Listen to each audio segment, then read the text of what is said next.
Hi, I'm KrmaL. That is how it's pronounced. Formerly known as CrazyMan50.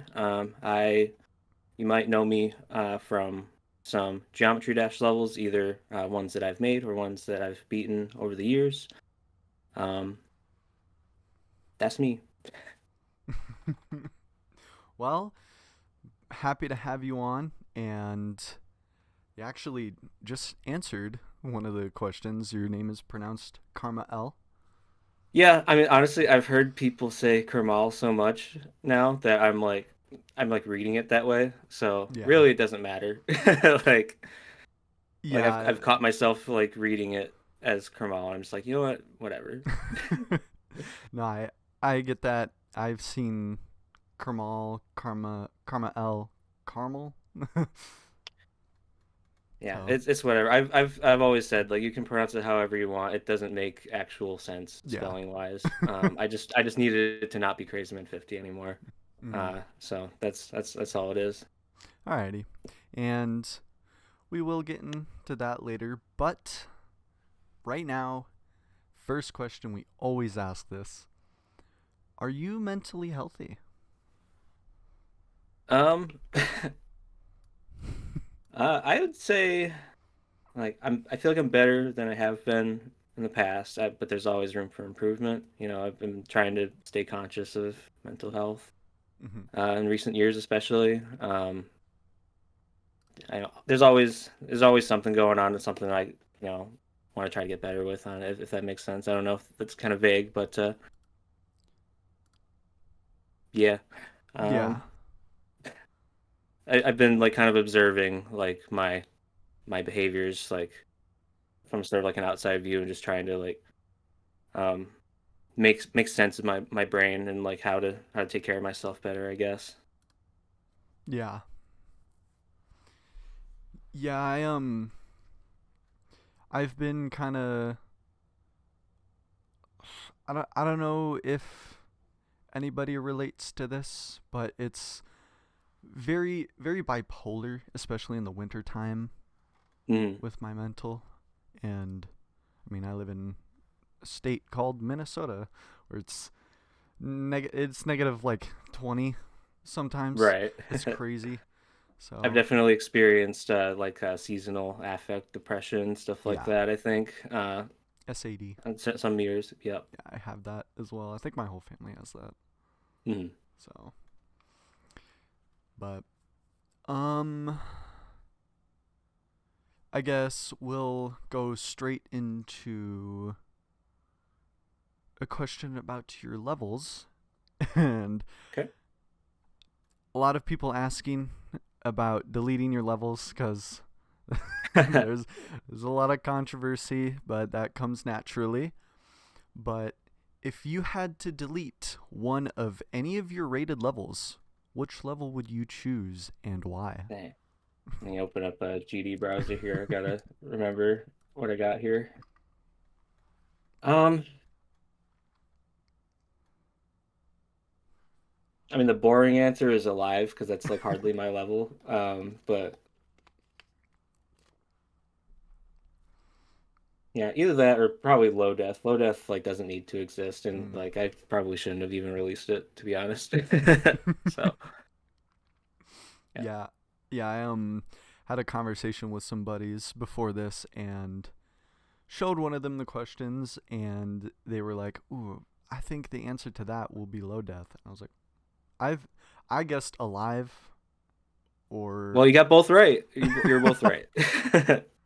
well, alive or low death."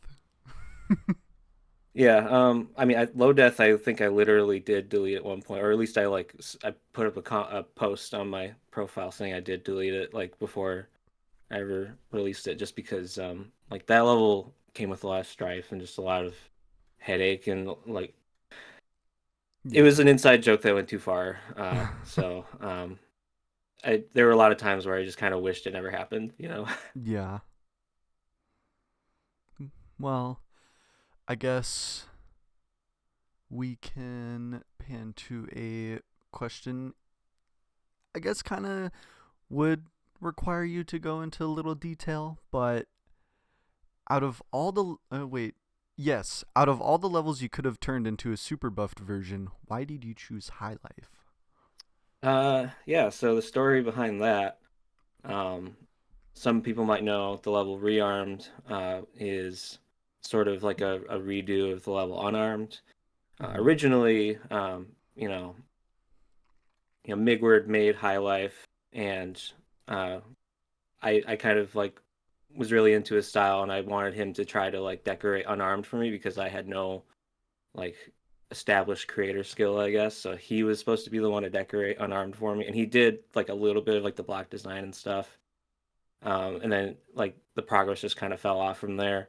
So I started just like being annoying and trying to like bother him to keep working on it by like just taking High Life and sort of making these sort of like bastardized versions of it. So I made Yeah. like Low Death, which is Low Death, and I made this one might be lesser known, but there's a level called Magic Circles, which never got finished. There's like a preview on my channel, I think. It's like terrible two-player nine circles level with magic touch. Just trying to like badger him kind of in kind of a fun way. And I just and also too like High Life is just like a stellar level, so like it was Yeah. genuinely fun to try to like pick it apart and like find like alternate routes that still like make sense with the gameplay that's already there. And just because it's so long, like I spent so much time on it because like verifying a level that's that long and that hard, like you're inevitably spending so much time on it. Then when people come by the stream, they just kind of assume that's what your whole deal is, and Mm-hmm. that it just kind of never stopped, I guess. So Mm. that's kind of the story behind Low Death, unfortunately. is Magic Circles, that's also a rendition of a Migu word level? Not really. It's more just a rendition of. I mean, it's just like a circles level with Mm. magic touch, like because like circles levels were already like overdone at that point, so it was just me trying to be annoying, uh, that kind of thing. Like a lot of my levels at the time, I was just trying to be annoying. So, um, yeah, that's I kind of wish I finished that level though, because like two-player circles level, It's pretty I don't know if interesting. it's been done by now, but there was some fun ideas in there. Yeah, that dual dual two-player wave would be really interesting to see, especially in a nine circles style level. Oh yeah, it was pretty bad. Would have been fun though. It seemed like everything was just meant to have fun back in the day. Yeah, like I said, it's all just like inside jokes and stuff I didn't want taken seriously at all. And then So it did. yep, whoops. Unfortunately, but what do you do? But speaking of, I guess back in the day when you first played Geometry Dash, what introduced you to it? Yeah, so I started playing this game because I played the game Sound Dodger Plus. That was like my first, not my first, but the main Steam game I played at the time, and it's a very small game community. And there was another user by the name of Seth that was playing Geometry Dash a lot, talked about it a lot. So that was kind of my introduction to it. Um, and I think it was Easter of 2015. The game was on sale, so I decided to hop into it. I was just looking for more like challenging, simple, colorful games to play. That was sort of my speed. So um, yeah, just to introduce through a friend kind of thing. Hmm. Well, cool. Yeah, I've heard a lot of interesting stories about people being introduced to the game, and I think you're only like one of three people that actually got introduced to it by a friend of all the people we've interviewed. Right. That's I mean, yeah, I mean, I was like vaguely aware of it before, but I always kind of just saw it as like, why would I play this? The impossible game already Yeah. exists. Like this is just a rip off of that. I wasn't interested in like playing a game that was just ripping something else off for some reason, even though it's like a million times more in depth. But Yeah. That like from an outsider perspective at the time, like it just looked like, oh, this is just a clone, you know? Oh, 100%. It was definitely under that perception. I mean, I'll vouch. I thought it was fake as well, or like some sort of copy. I mean, I Right. tried. And yeah, I assumed it was just like a like it was gonna like play like garbage if I Yeah, ever downloaded yeah. I That's how I found out about Geometry Dash trying to pirate the Impossible game it. because I wanted to play the other levels. Yeah, all four of them, I think, or It was how four many or were there? five, something like Yeah. that. And then It Geometry. makes me think like how big would the Impossible game be if they were just like expanding on it as much as Geometry Dash had, you know? Yeah, it's a good theory to think about, but I do think there would have been more levels. I don't know about like the level of mechanics as RobTop did with Geometry Dash, mainly because I know RobTop before Geometry Dash was created, and he had experience with making stuff similar to like all the game modes that we see now. So Mhm. like bounce ball thingies one of the one of the things that seemed the most like Geometry Dash before he created it. Right. And it seems like with Geometry Dash, you know, a lot of the game modes that get added, like the whole sort of MO of the game is just like ripping off mechanics from other mobile games and stuff. So I feel like with the Impossible game, like they probably just wanted to stick to their own sort of thing. Probably. So like there's probably a different mentality entirely behind that one, honestly. Yeah. I will say in the Impossible game, those triple spikes are impossible compared to For sure. Geometry Dash. Yep. But oh, there's so many interesting things to ask you. You're a very interesting person. Oh, thanks. Um, yeah, of course. Um, I mean, I guess going back to the topic of your levels, because that's a lot of the questions on here. Sure. Um, what is your least and most favorite levels that you have created? Ones that I've created. Yes. Okay, I'm gonna count out Low Death because that Yeah. is the obvious one. And they don't have to be As far as rated least either. favorite. Sure, okay. I mean, I don't think any of my unrated levels are things I would even consider for this. Um, I like the one that's like Maria, my feet. I'm so old. yep. I got a funny story about that one too. But um, so I guess my favorite would probably have to be Black Blizzard still. Yeah. That's the one I definitely put the most of me into. I think, you know, Mhm. I was trying the hardest with that one to make it good. Like I did like my typical things with that level that I would usually do, and then I wanted to step further. I'd be like, okay, what are the things that people uh like hate this level for if I don't change them right now? You know, like air deco and all that kind of stuff. So it kind of forced me to kind of um do some stuff that I don't usually do with levels. So I was pretty proud of that one. Yeah. And least favorite, not counting low death. Uh, Obviously Heartbeat. I didn't really do any of like the decoration work in Heartbeat outside of like the very beginning of it. Um, you know, the gameplay is obviously like the worst part of that level. And you know, I kind of just whipped it together. It wasn't even really supposed to get finished, but Anubis saw like my little preview, like first like 15 seconds of it or Yeah. whatever, and he was like so in love with the concept of it. Uh, Not even intentional saying that, but he was so in love with the concept of Heartbeat that he was like basically just asking me like, can you please like finish this and I'll help you decorate it, whatever. So um, it kind of it like I said, it wasn't really meant to get finished, but it just kind of did. I don't really even think too much of that level, but I mean it's now I think one of the most viewed videos on my channel, so I guess that's maybe an unpopular opinion. Um, but yeah. I mean, I feel like a lot of people would agree. I know that, as far as I'm aware, I know Conix had a terrible time with Heartbeat. I was watching Hmm. his streams. Yeah. I mean, I'll tell you, like, everything from like the first like 30% and on, like after the first 30%, everything there is like basically an afterthought in terms of Mm, like gameplay. I was just like, I just need to finish this so Anubis has something to decorate. You know, and like the wave part, obviously I was really proud of that, but that's kind of all that I can really say is like something that sticks out to me in that level. As and far as stuff I made, and obviously like I love what Anubis and Airswipe did with it, but um, yeah. yeah, I'm not too fond of it. I mean, I feel like I and a lot of others can kind of tell that heartbeat.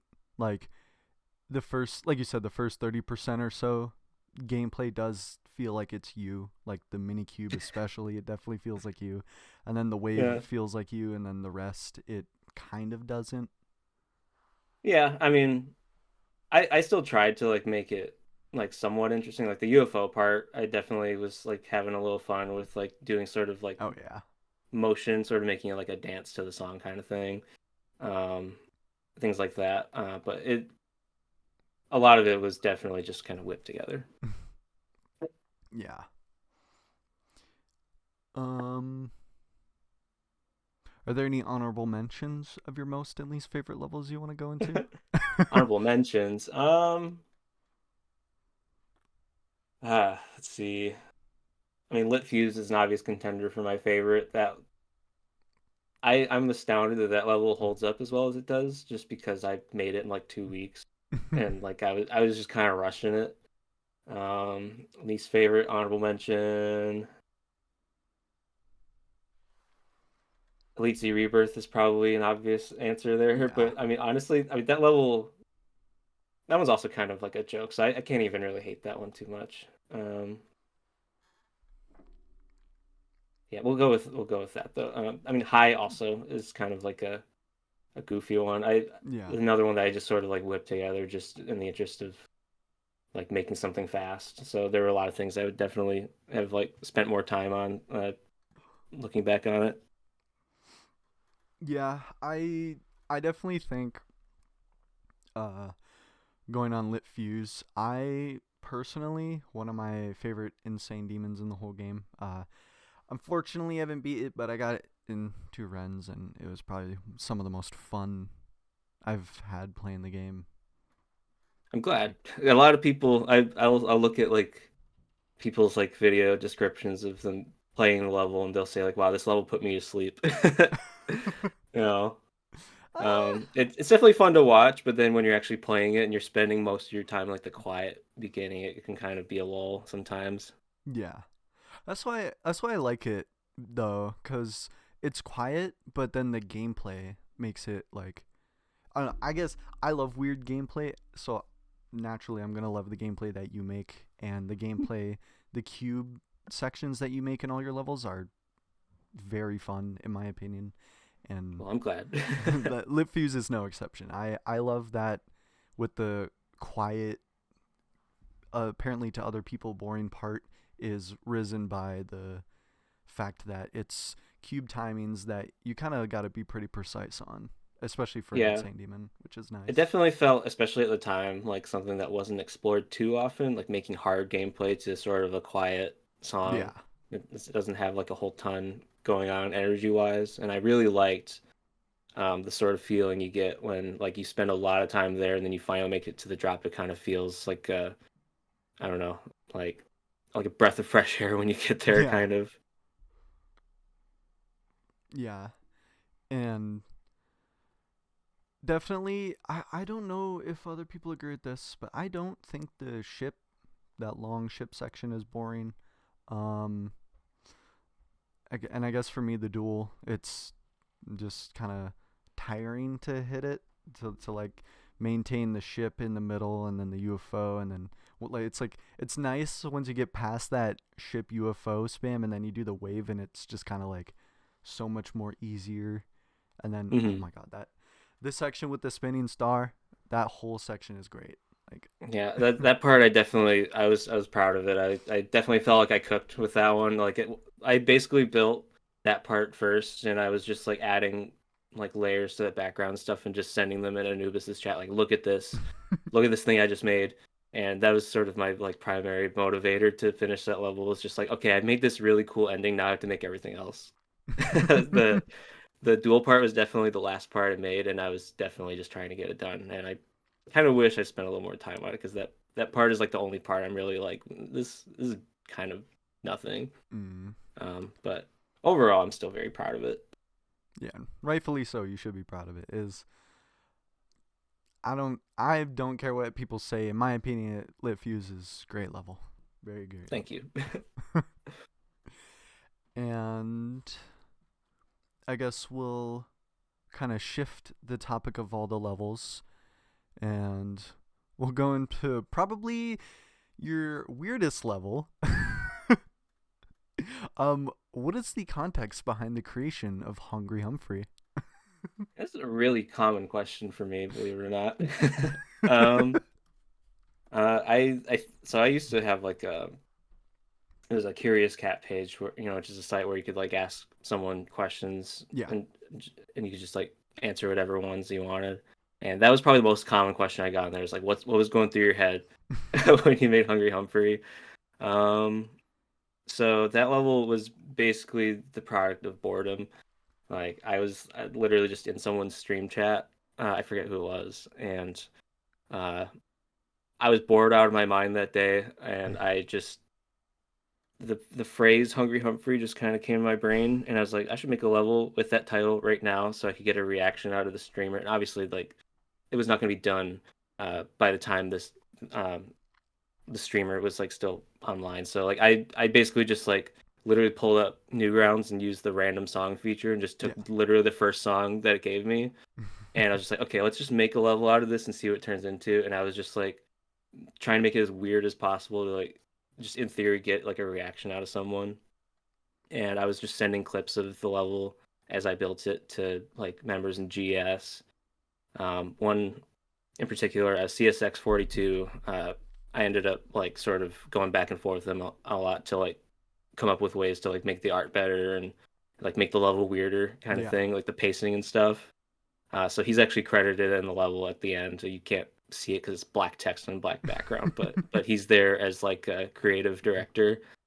Um, but it was basically just me trying to make a level that's like weird and can get a reaction out of someone, and then I was like messaging like all of the YouTubers and streamers that I knew that could like do a reaction to it, like, hey, when my new level comes out, you should play it blind and then upload it.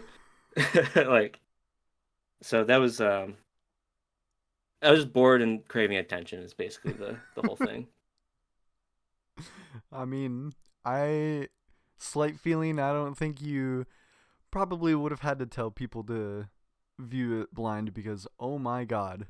It Well, so getting like rated. that's part of why it was like so easy too, is like I wanted this to be a level that everyone could just like play without having to watch a video first, Mhm. and then like experience like from the start to the end like without any like spoilers, I guess. Yeah. Um so that's why I like specifically made it really easy and started just asking people to like play it blind, don't watch a video or whatever.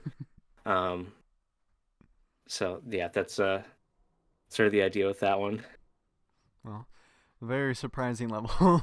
That's for sure. It was a shock to the community. I cannot believe that that was what October 2017, Oh somewhere my God, around it there. was that long ago. That's crazy. That's almost 9 years. I That's my first 2.1 level right there. It is technically, yeah, because Black Blizzard was verified in 2.1 but finished in 2.0. That is correct.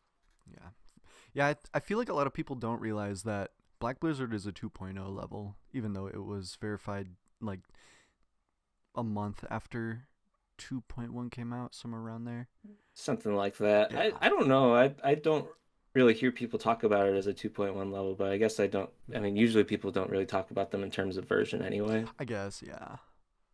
But it definitely, I feel like Black Blizzard, I've always viewed it in like an interesting spot because it feels like expected as a 2.1 level, but it feels Right. really revolutionary as a 2.0 level.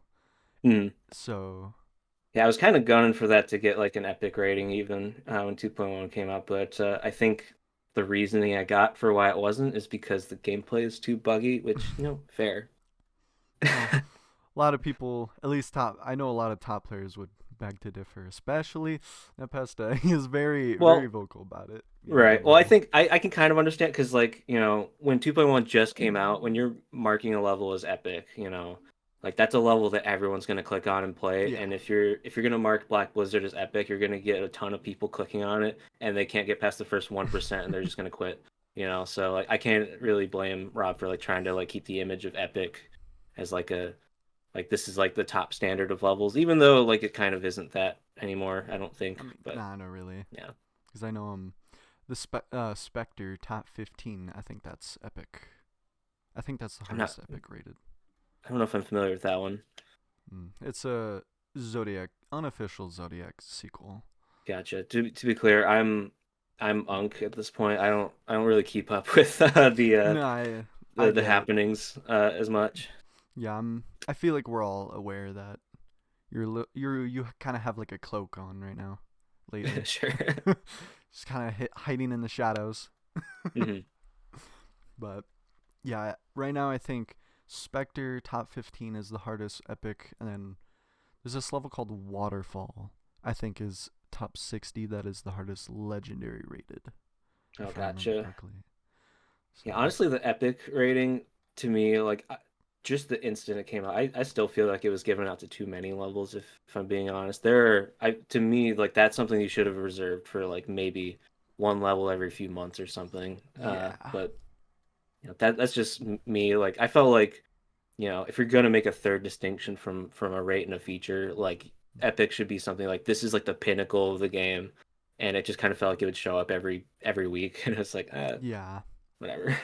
yeah. I wish there was like an event feature or something similar to the event feature before, but for like epics Mm, instead. And RobTop would choose like an epic every 3-4 weeks, maybe at like right. bare minimum amount of time. Yeah, at And the end of the day, it's like our opinion and stuff. yeah, So like whatever. But yeah, epics are kind of in a sea now, and yeah. I feel like people have gotten so good at creating that an epic feels like a feature back in the day, and a feature feels like a rating, and then a rating is just like maybe the level was just some sort of joke. Right. It's like a pity rate at this Yeah, point. but and then the obviously legendary is the new epic, and then mythic is just like you're just making a whole nother game. It's like Hmm. it's insane. Right.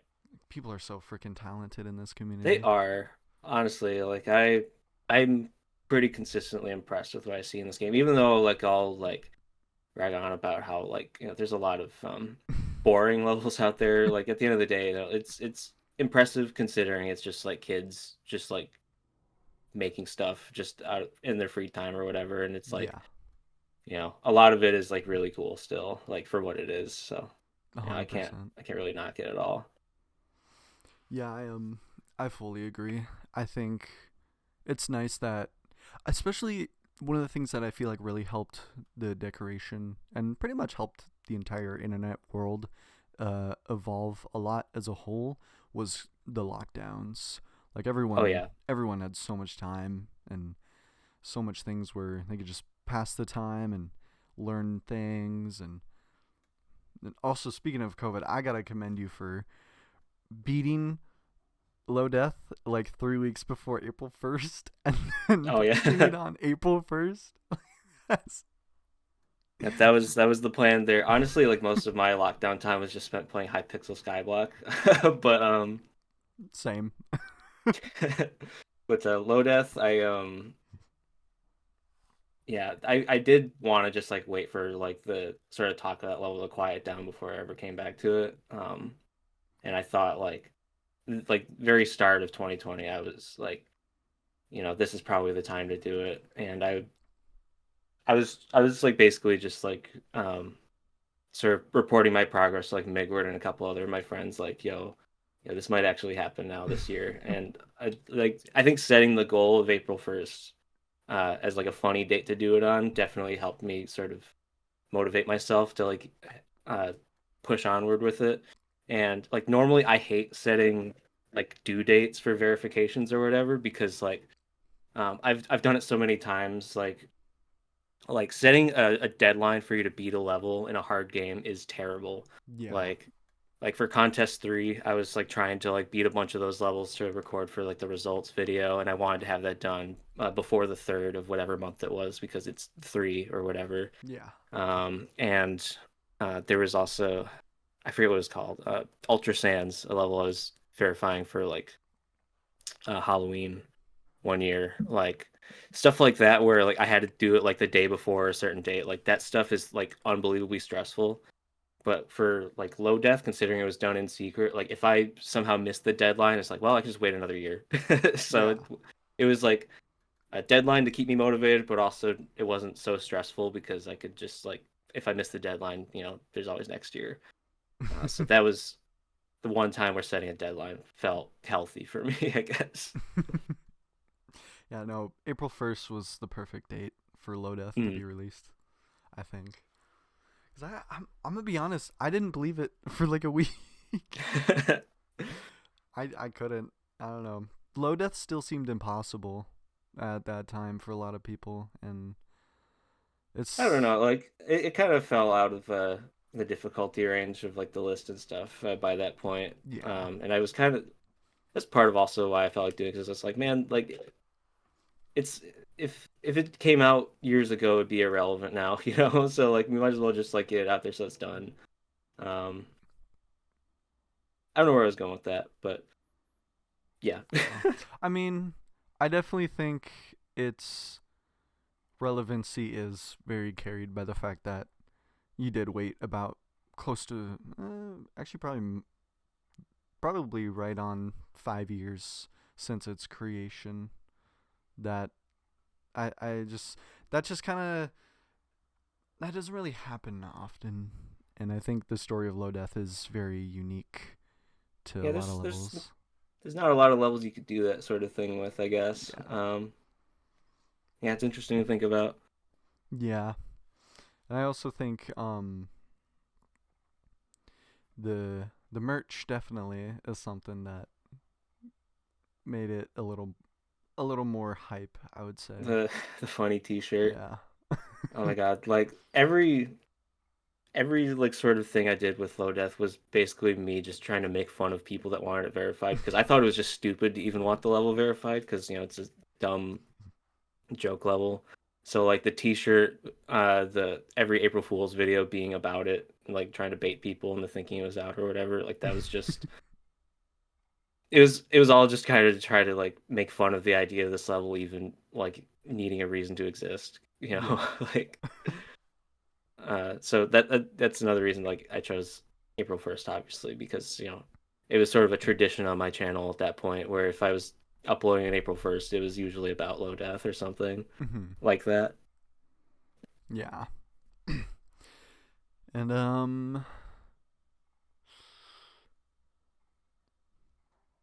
hmm. I guess we can stem a little bit away from the questions about your levels and ask you if you have any affiliation to the Crazy Man 50 Real account. um I don't know what you're talking about. Ooh, no? Okay. I guess maybe I'm just saying things. I don't know. But yeah, the account that made I almost said extinct instinct. It's hybrid. uh, wait, is he on the account? Oh, I'm talking about you said instinct, right? The level by its hybrid. It's by an account called Crazy Man 50. Oh, really? Yeah. Wait, do you actually not know about that? I know about it, Okay, obviously. I was gonna say. um yeah, I'll leave it at that, I guess. If Keep, I'm being honest, like I'm not really like directly affiliated with it. I let them use the name and everything. yeah. But I don't know. I don't really want to like go too far into that, I guess. We'll just leave the viewers up to speculation. We can just, like you said, we can just leave it at that. Uh, Obviously, there's awareness about it, but Yeah, I mean, I've like retweeted some posts from them and stuff, so like I'm not. It's not like I don't acknowledge their existence or yeah. whatever. But um, like I don't directly really do a whole lot, I guess, if that makes sense. Mm. Do you wish you could have finished off the Instinct Mystic Valor series? Finished off in what way? Like Like you hosting Mystic and Instinct? I didn't host any of that stuff. That Mm. that first level Valor was hosted by Jupy Hornet, or I think it was yeah, Jupy Hornet hosted that level, I think. Um, and the reason it's on my account is because I verified it, and I guess they were thinking maybe it would get have a higher chance of getting rated on my account or something like that. That's how I think of it in my head. If that's not the answer, I don't actually. Oh. No, I'm sorry, but that's it's not my level. And I honestly didn't even like think it was gonna get a sequel or anything. Uh, but I because like it started out, Valor was literally just supposed to be like a USA collab. The name Valor was not tied to Pokemon Go at Oh. all.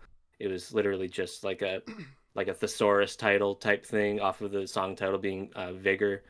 Um, and because Pokemon Go was sort of like in at that time, people saw the title Valor and they're like, oh, this must be related to Pokemon Go. So then they kind of like went from that and made Mystic and started Instinct and all that stuff. Yeah. And um, yeah, it was sort of just a thing that sort of snowballed. I didn't have much involvement in like putting that stuff together though. They just kind of let me be a part of it. Yeah, it's interesting. I'm pretty sure I read. I don't know. I don't remember what wiki I saw this on, but I'm pretty sure I read somewhere that you were a co-host. But No, it maybe was you were. it was hosted. It was from the GD forums. Basically, there was just like a thread, like, "Yo, I want to make a mega collab with creators from the U.S. Reply to this if you're interested," type thing. And I replied just because I was like, I'm doing whatever at this time. It was like Yeah. 2015, 16. I was like kind of sort of getting in my zone with creating. And I was like, I just want more opportunities to like just like try affect things and stuff in levels. So I'm pretty sure that's how that level started. I don't know if I'm mixing that up with Cosmic Calamity now, actually, but it was similar to that. Yeah. Just open invitation to do a mega collab. I joined it. I did not host it or anything like that. Yeah. I guess I gotta go into if my sources are true or not. The ever reliable Geometry Dash Wiki. Yeah. No. I always get info wrong and stuff, and then people criticize me, and I'm like, crap. Did I just like use a wiki that just isn't like bad I mean, source? I can't blame you. Misinformation spreads so quickly these Yeah. days. Like I've seen all kinds of incorrect information about even just like my levels and stuff. So Yeah. I can't blame you at all for that. Yeah. What are you gonna do? Right. Just edit the wiki page. I mean, some of them, I'm pretty sure you can contact the people behind it, but I don't think all of Yeah. them, because I know some of them are in like one of them where I was trying to find information on Anaban to like, because they interviewed Anaban. I Hmm.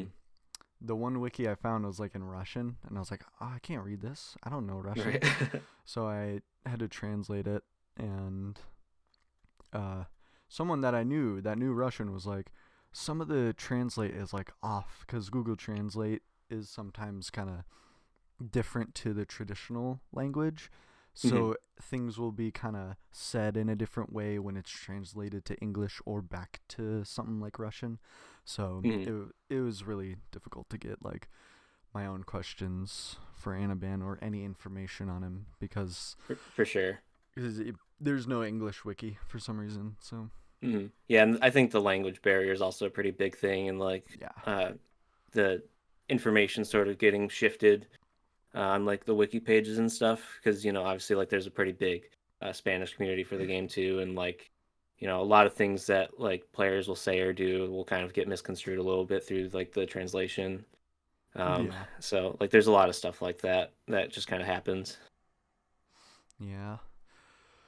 It's unfortunate. Yeah, But what can you do? Like you yeah. said. But I guess you mentioning how you were the verifier for Valor. Um how did you become the verifier for Phobos? Um, so the story behind this, I'll be honest, it was like so long ago. It was like 10 years now. Oh my Yeah. God. Over 10 It's years. it's so long ago that like I might get some stuff wrong if I uh, go through this, so bear with me if I'm incorrect on any of this, but Yeah. so I learned about Phobos after like all the stuff of it getting deleted and stuff already happened, right? Mhm. And I was a big fan of Woogie, the creator Woogie, um, because he would upload like his layouts and stuff. By the way, Woogie like uploading layouts like shifted the creating landscape. It's a Mhm. separate conversation, but um, I was subscribed to Woogie, and he uploaded a sort of like start position montage of Phobos, the nerfed version that was out already,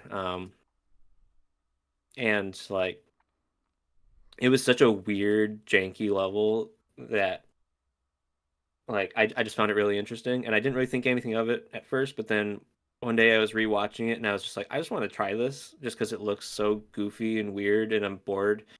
I think I was literally just like streaming and I wanted to take a break from whatever I was playing. So I like found like a copy of Phobos, and I just started like trying out the different parts on it just for the hell of it, and um, just slowly I was like getting more consistent at every part, and I was like, man, I could probably like do a heavy chunk of this level if I really tried. Um, and then eventually, I was just like, anytime I would be bored playing a level, I would just go and play Phobos a little bit just to, like let off steam or whatever type thing.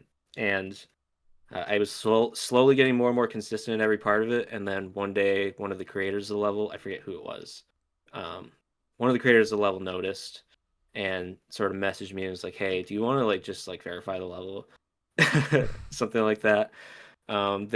They gave me permission to do it. I think Ricky Rez was the creator of like the last part, Yeah. requested that I uh, change the duel at the end so back to an actual duel, and I didn't because one, I didn't want to learn it. That was like the real reason, and two, I didn't want to like alter anything else in the level because like I learned of the level from Woogie's video, with all the like weird like broken stuff in it and everything, and I just thought it'd be funny to just like leave everything untouched. So there's like missing blocks and misaligned portals, all that kind of stuff, Yeah. and like I thought it'd be funny to just leave it untouched, like the same state that it was in when it was like first rated and everything. Um, and so if I were to change Ricky Rez's duel at the end, that would kind of mean like, well, why don't you fix everything else in the level too, type thing. So like my sort of stupid like brain that's saying like it'd be funny to just leave it like that. That's why it's that way. Realistically, like I probably could have learned the duel, but I was stubborn and lazy. Um, but they just kind of let me take it and upload it, and I feel a little bad about that because like now my name is kind of like attached to the level instead of Sean, who I think the host was. Yeah. Um, but that's kind of how it happened. It was just me playing it out of boredom, and then I was like, wait, I could kind of probably beat this maybe. So yeah. Well, I feel like a lot of us can probably say that we're thankful that you got it because there was so much drama with that level. Hell yeah. It was a mess. I'll be honest, like I missed all the drama completely. Like like I said, everything had already been like said and done with it. The level already like got edited to like the free demon or whatever, got Yeah. deleted. And I literally just watched Boogie's videos like, oh, this looks like a weird funny level, and I just started trying it. I all the stuff leading up to that, like completely over my head. I didn't see any of it until after. I don't think. You know, that's very lucky timing. Yeah. But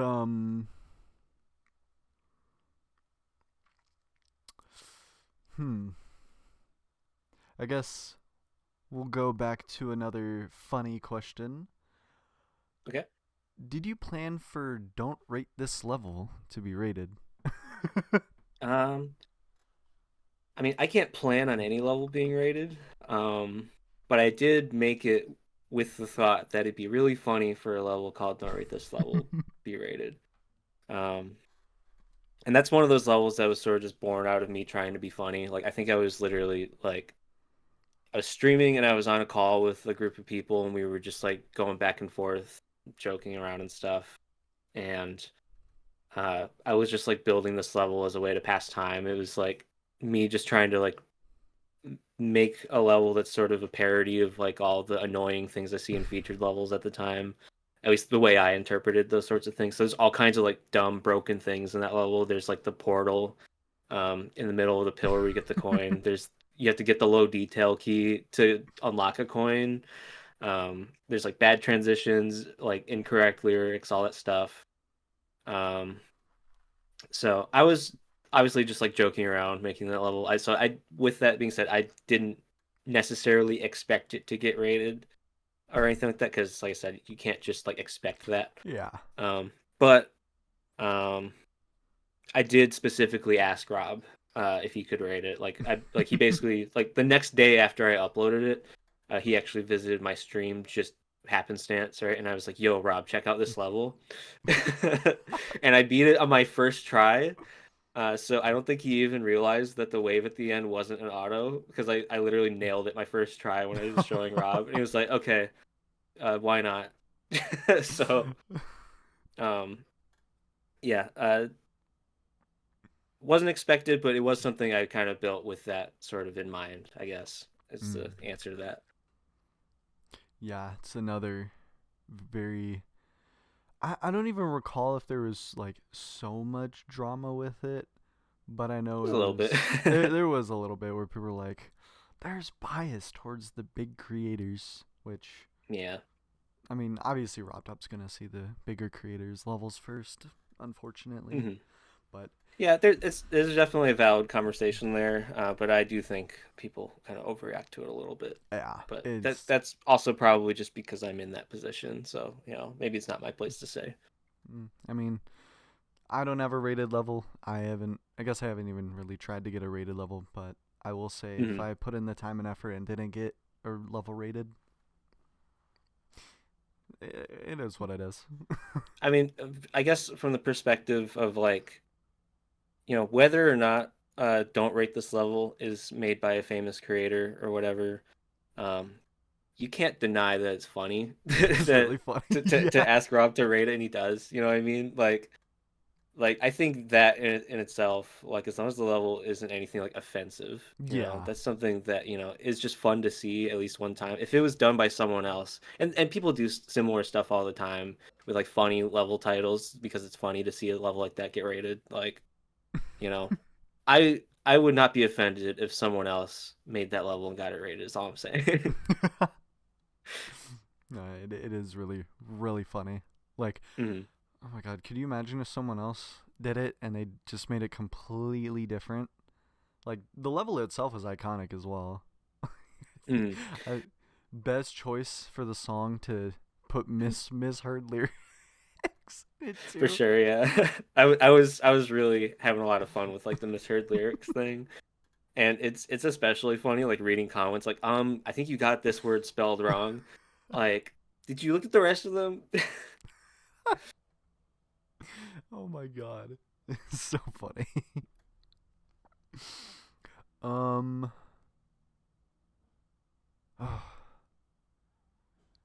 will there be an invisible version of the next RobTop Demon when it releases? That's my intention, yeah. I've Mm. said since the beginning, when Explorers was revealed, that like, okay, whenever this comes out, I got to try to do an invisible version just to keep up the sort of, I don't know what you call it, the tradition, I Yeah. guess.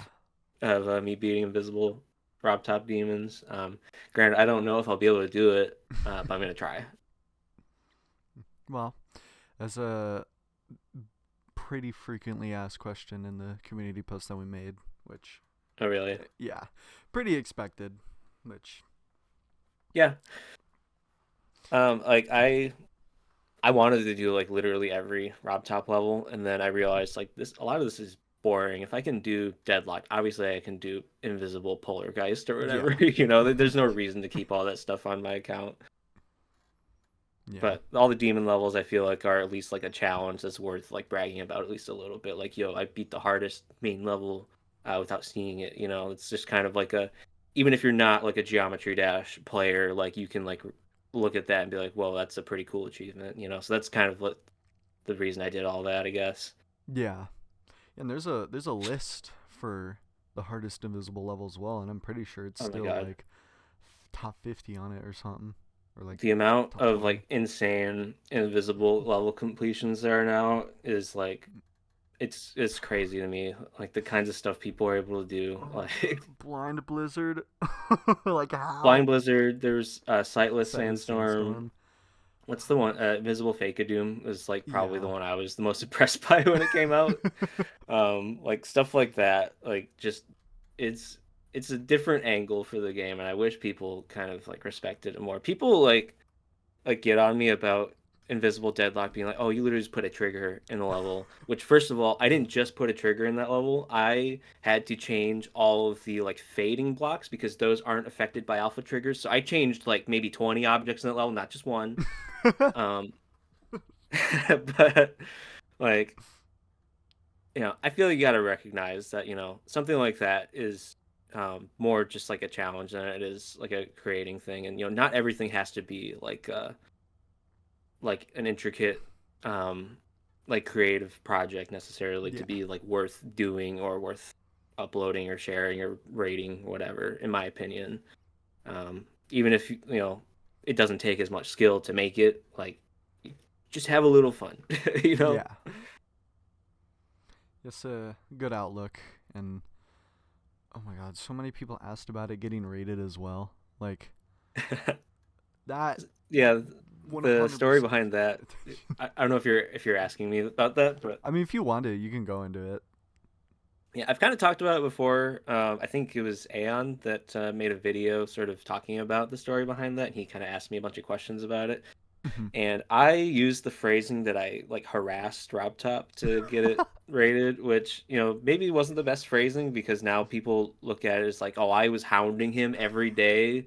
I was knocking on his door and like I don't know, it was more hyperbole me saying that. Like I was literally just like I emailed him a couple times and like I would message him on in Twitch chats, and it was like I was like 15 years old, dude. Like it, you know, like a 15-year-old playing this game is like trying to get their levels rated and stuff. Yeah. So like I was basically just like, yo, this is like a cool achievement in my opinion, and I think it'd be cool if you rated it.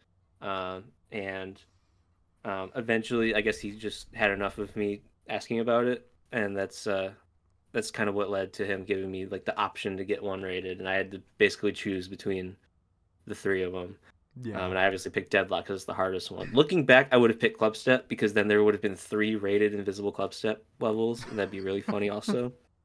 But yeah, it was not as bad as I think I made it out to be originally there. Like I've literally posted like screenshots of like the email and stuff. It was me just being like, "Hey, I made this invisible version of Club Step, and I think it'd be cool if you rated it," type thing. And he just kind of ignored me, which fair.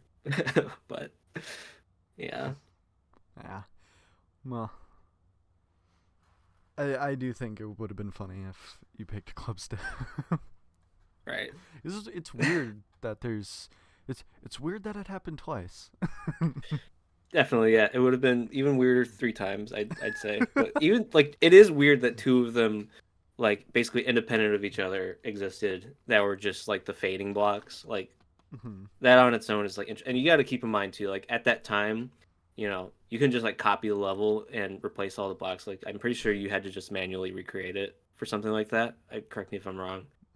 But with Not invisible entirely sure. club step that I made and all that stuff, like obviously, it's just selecting all the objects and adding a trigger, like Yeah. deleting all the blocks that aren't affected by it or Yeah. whatever. The But 20 it's blocks.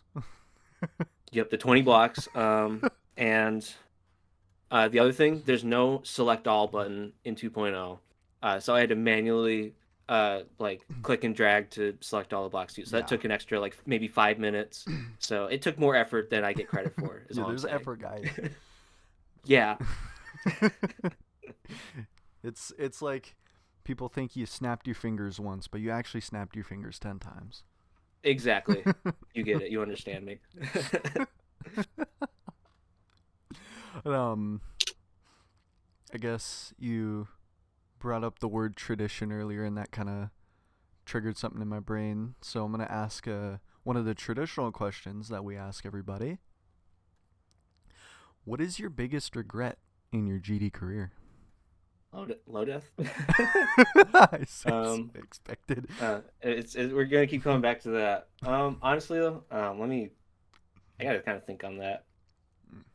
Um, just looking through my notes here, see if I can remember any things I regret. Honestly, just being a 15-year-old, like, you know what I mean? Like, I was kind of obnoxious at the time. Like, I don't know. I feel like I said a lot of things and did a lot of things that I probably shouldn't have done.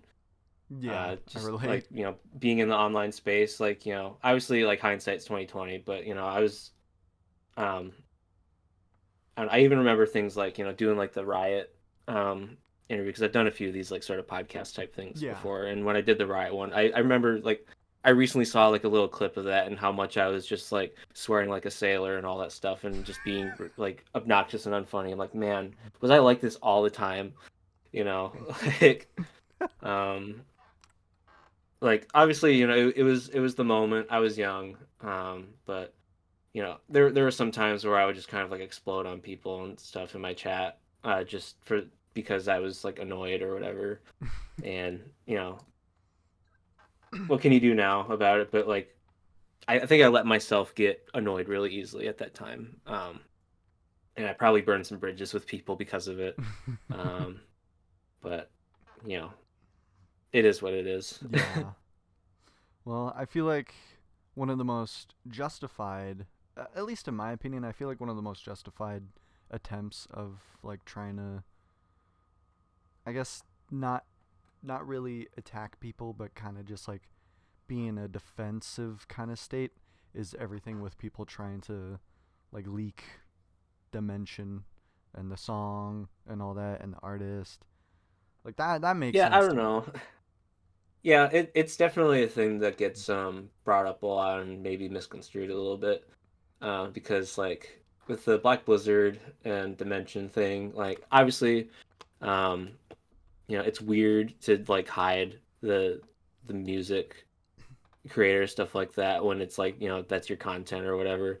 But like I don't know, in my mindset, like I was trying my absolute hardest to make every level I release like as special as possible when it comes out.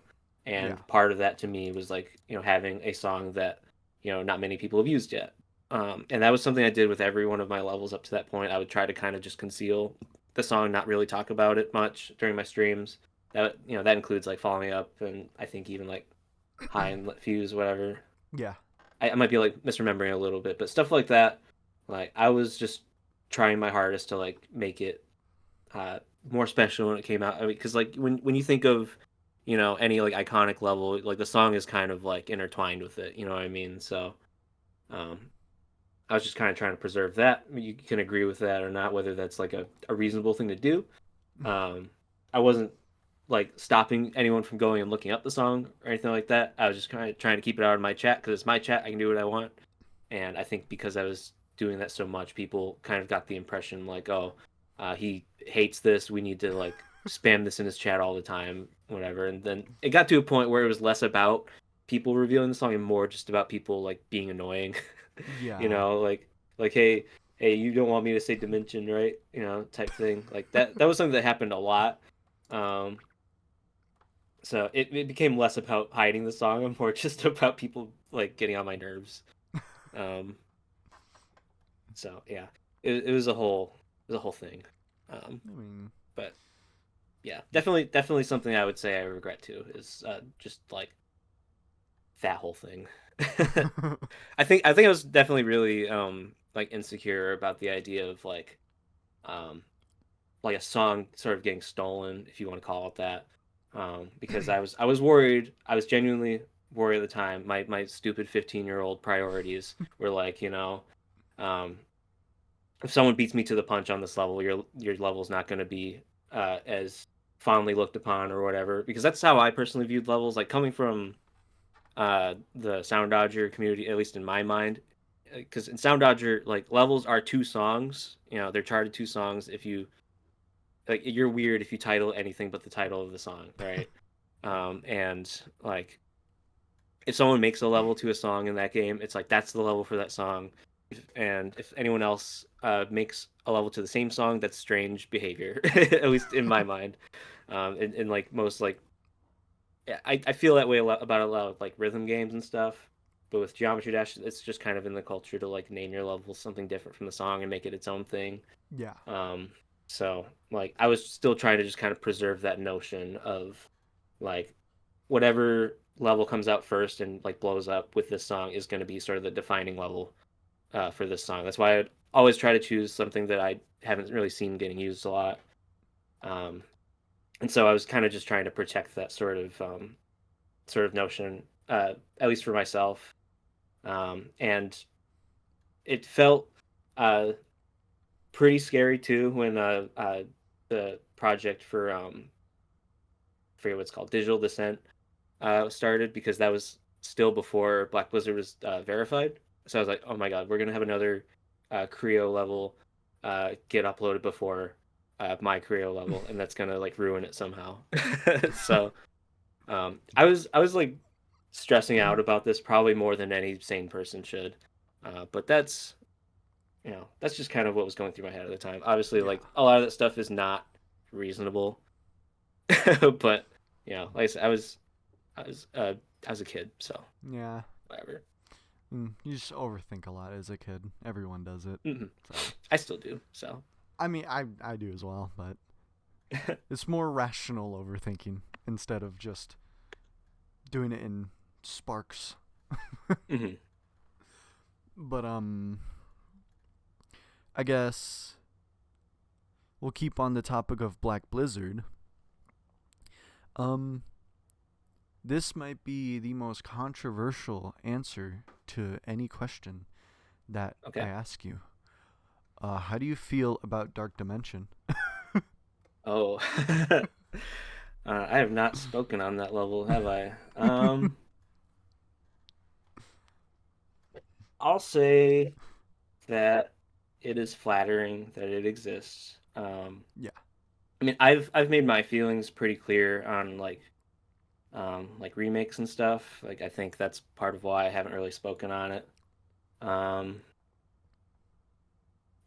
because I've made posts in the past that are like, please make something original instead of remaking my level, something like that to that effect. And I mostly still stand by that. I don't like fully. I definitely wouldn't post something like that now. But like I think my sort of reasoning for that is because I was seeing a lot of like sort of like V2 or remake levels that would come out, and they just kind of, to me, they kind of feel like they misunderstand the things that I value when I make a level. So like yeah, on one hand, like it's so very flattering and cool that someone sees a level I made and wants to like redo it in some way. But on the other hand, I got the impression sometimes that it was just like this would be something that would get me a lot of views if I do it. Like what if I decorate Conical Depression or something like that.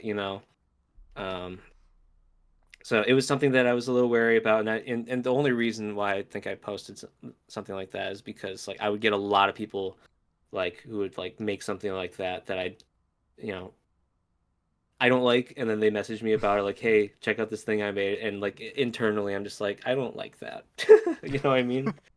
Um, and I don't want to just like say that to someone, so that's kind of why I just kind of put that out there, I think. But obviously, people can make whatever they want. Um, I don't have to like it. I don't think I really like Dark Dimension that much. There's, I don't really have too much to say in terms of like the actual content of it, but Yeah. um, I don't know. There are things where I'm just like, if you're gonna like remake a level, in my opinion, like the coolest thing you could do is like completely change it up. Make the gameplay like sort of in the same vein, same spirit, but like do something more new or more you with it, if that makes sense. Yeah. Um, I don't know. Yeah, I there's very few levels that have come out that are like described as remakes that I genuinely like. I think more often, like I guess my thing with sort of remakes like that is I would so rather see someone who's inspired by that just make something similar to it, if that makes sense. Yeah. Um, but again, like people are free to make whatever they want, so like obviously you don't have to do something like that. But I always find it way cooler when I see a level that like is kind of like pulling from the same style, but like making their own rendition of it. That's kind of just what I prefer to see, I guess, if that makes sense. No, that does make sense. Like, I get like if 'cause I kind of forgot what the gameplay of Dark Dimension was, but I guess for example, if it's like basically revamping the decoration to be more modern and Hmm. stylistic, and making the gameplay a little more custom instead of just kind of copy and pasting and changing it up, making it harder, Yeah, etc. So I yeah. do know. With Dark Dimension, like it's another one of those things too, where I kind of got the vibe from it that it was more like just like a clout chasing type level. But I'm also kind of a hater, like a lot of levels I look at nowadays, I kind of just don't care for like the design style or whatever. So Yeah. like I'm able to recognize that that's just a me thing, and I have my own preferences as to what I like to see in this game, and a lot of that stuff is just kind of a thing of the past now. So when I see a level that's more modern or whatever, like I kind of just accept like this is just a style that's not my thing. And the thing that kind of stood out to me more about the level is anytime I would see anything of it, it was just like this is all caps titled new top one hardest level Yep. Black Blizzard remake, whatever. And I think like just chasing like the status of like the hardest level in the game or whatever is just like tired. You know what I mean? Because there's like a new top one level remake type thing every other day, and it's just like I don't care, you Yeah. know? Like, why can't Like it just be made for fun? exactly, yeah. Like if it was something that was like obviously like more made to like, be a tribute to the original level or something like that, like I'd probably like it more.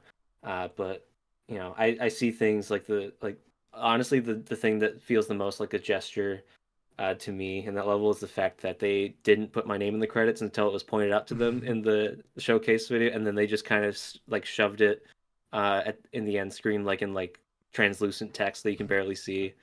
Yeah. That to me like made it pretty clear that this is a level that exists not as a tribute to the original level or anything. So like, why should I even care? No. Um, that's kind of where I'm at with it. Again, like people make whatever they want. It's whatever. Yeah. I I don't really feel too strongly about it. Mm. Well, I will kind of go into a little bit how, on a related topic to top ones and everyone spamming top ones nowadays, I do like how, even though Phobos is harder than Bloodbath, that there was never a top one stamped to your name, and you still managed to just like you got attention in a way that seemed like people wanted to see your stuff and not just see you pump out Phobos as a top one, which was really cool. That is pretty cool. I never thought of that. Yeah. Yeah, yeah, it was definitely interesting like seeing like there was like a time lapse video that shows like the demon list over time and seeing Phobos like swap with Bloodbath one day. I was like, "Oh." you know.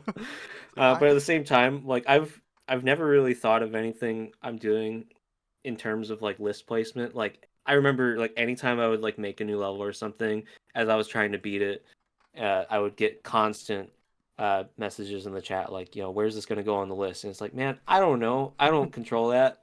Even though I think I was like a list mod at the time or something, but like I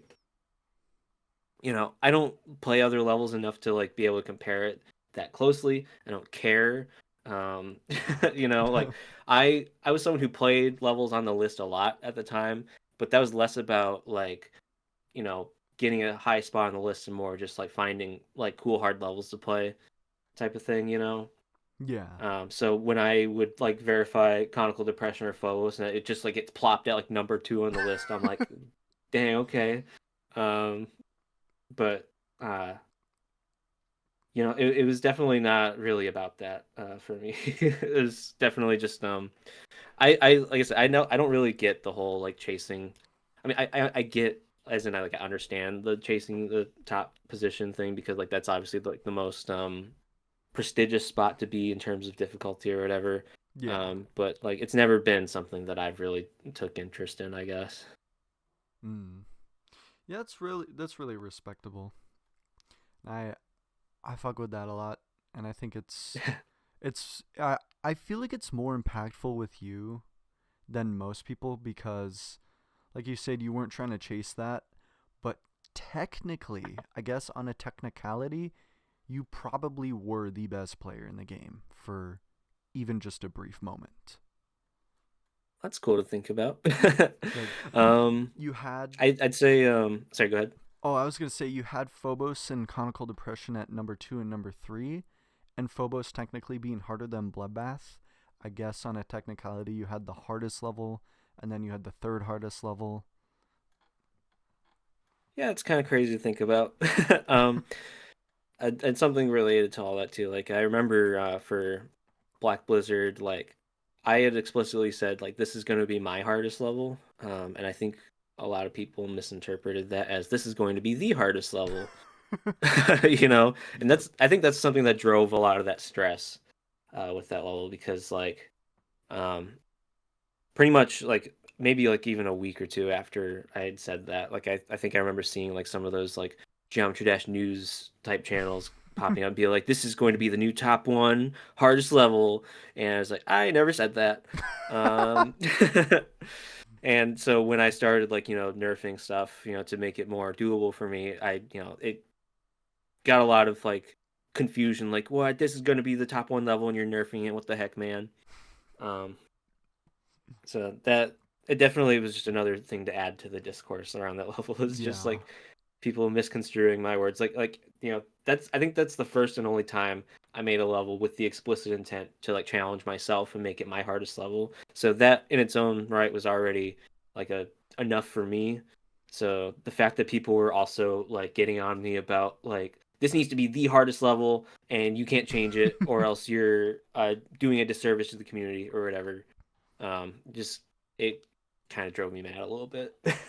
Yeah, that's one of the main reasons why I really love the news channels for the GD community nowadays is cuz Hmm. a lot of them will kind of specifically explicitly say that, like, I guess for our channel, for example, in our shorts, we would be like, KrmaL announced his next hardest, or these other channels that do these news, like, they never really misconstrued the words like they would back in the day. And I think it's because back in the day, we were progressing in a way where everyone wanted to see the skill cap grow. And now it's like, we don't want anything harder than Thinking Space 2 now. Like, we want it to Yeah, stop. it definitely feels like there's a lot of telephone going on back then because a Yeah. lot of people would just like sort of watch these things. They wouldn't really interact with any of the people behind it, I guess, or at least Yeah. they wouldn't try to, because it's hard to be social, I guess, when you're a teenager or whatever, and that's like most of the people playing these games. So like on some level I get it, but also like just taking people's words and bending them is kind of just annoying. So 1,000,000%. But I guess Have you seen any of the interviews that has this section called "Create a Geometry Dash Mount Rushmore"? I did actually see a little bit of that. Yeah. Uh, well, I have put that in the notes, and I'm gonna Okay. ask you now to create a Geometry Dash Mount Rushmore. Okay. And if I should have you, thought about this ahead of time. well, we'll discuss it together. And obviously, so the format that I like to do is to do 5 different Mount Rushmores, 5. 4 players, Okay. 4 creators, 4 level creators, and 4 music artists. And then the 5th one is doing one of each category onto one final Mount Oh Rushmore. my God. Okay. And uh, Dang. we'll take it slow. We'll be patient with it, and I'll type down your answers as well. And we will start with God. the 4 players. 4 players. Okay, so I'm gonna go with Riot. That's a good Um, one. obviously. This is all these answers are gonna be um, like boomer answers that, because like, that's why I asked you, uh, or that's why I really wanted to do this with you, because I feel like your yeah, answers would be really, really interesting. sure. They're not gonna be that interesting. Well, Um, I mean, the first one that comes to mind, Riot, Cyclic, even though like he's supposedly a hacker, a little part of my little heart still believes that's not true. me Um, too. um, go with Sonics, I guess. I'm trying to remember who else was like a big player at the time that I really cared. Um, and Sandstorm. Mm. Um, those are the ones that I think of first. I'm sure there's more that if I saw their names in like my subscription list, I'd be like, oh yeah, that one. But those are the ones that come to mind, I guess. Okay, it's a good start. I guess if I call this anything, I'll be like, create a 2017 Mount Rushmore.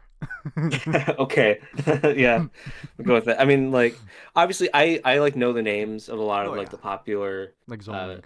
like important players and stuff now, but I don't know what they've really done. I haven't really watched a lot of their completions, so Yeah. I can't really speak on them. I guess yeah, that's all I can Yeah. really say. So Um, the 4 players is Riot, Cyclic Sandstorm, and Sonics. sure. And then we'll go Let's to see. the 4 creators, which is the 4 content creators that you think deserve to go on For this Mount Rushmore. content creators. There's content creators in this game. Yep. Uh, Unfortunately. okay. Um, I don't really watch Geometry Dash content creators necessarily. Mm. Um, okay, I gotta think. Okay. Uh, I'll go with Impesta Mm. for one of them. He's probably better than like most of the players I mentioned, but I'd agree. um, but as far as like Geometry Dash content, like he's probably one of the only ones I've really like watched through. Um, I'm literally just like scrolling my subscription list right now to see if anyone comes up that I like remember. Um,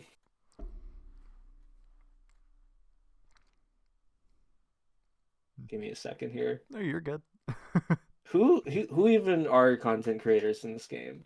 There's Eric Van Wilderman, GD Colon, EVW, yes. EVW, EVW for sure. EVW. Um, There's GD Colon. There's Juniper, Woolsey, Tech. I guess technical, if you want to argue. Um, technical, yeah, I might even say technical too. I've watched some of his stuff.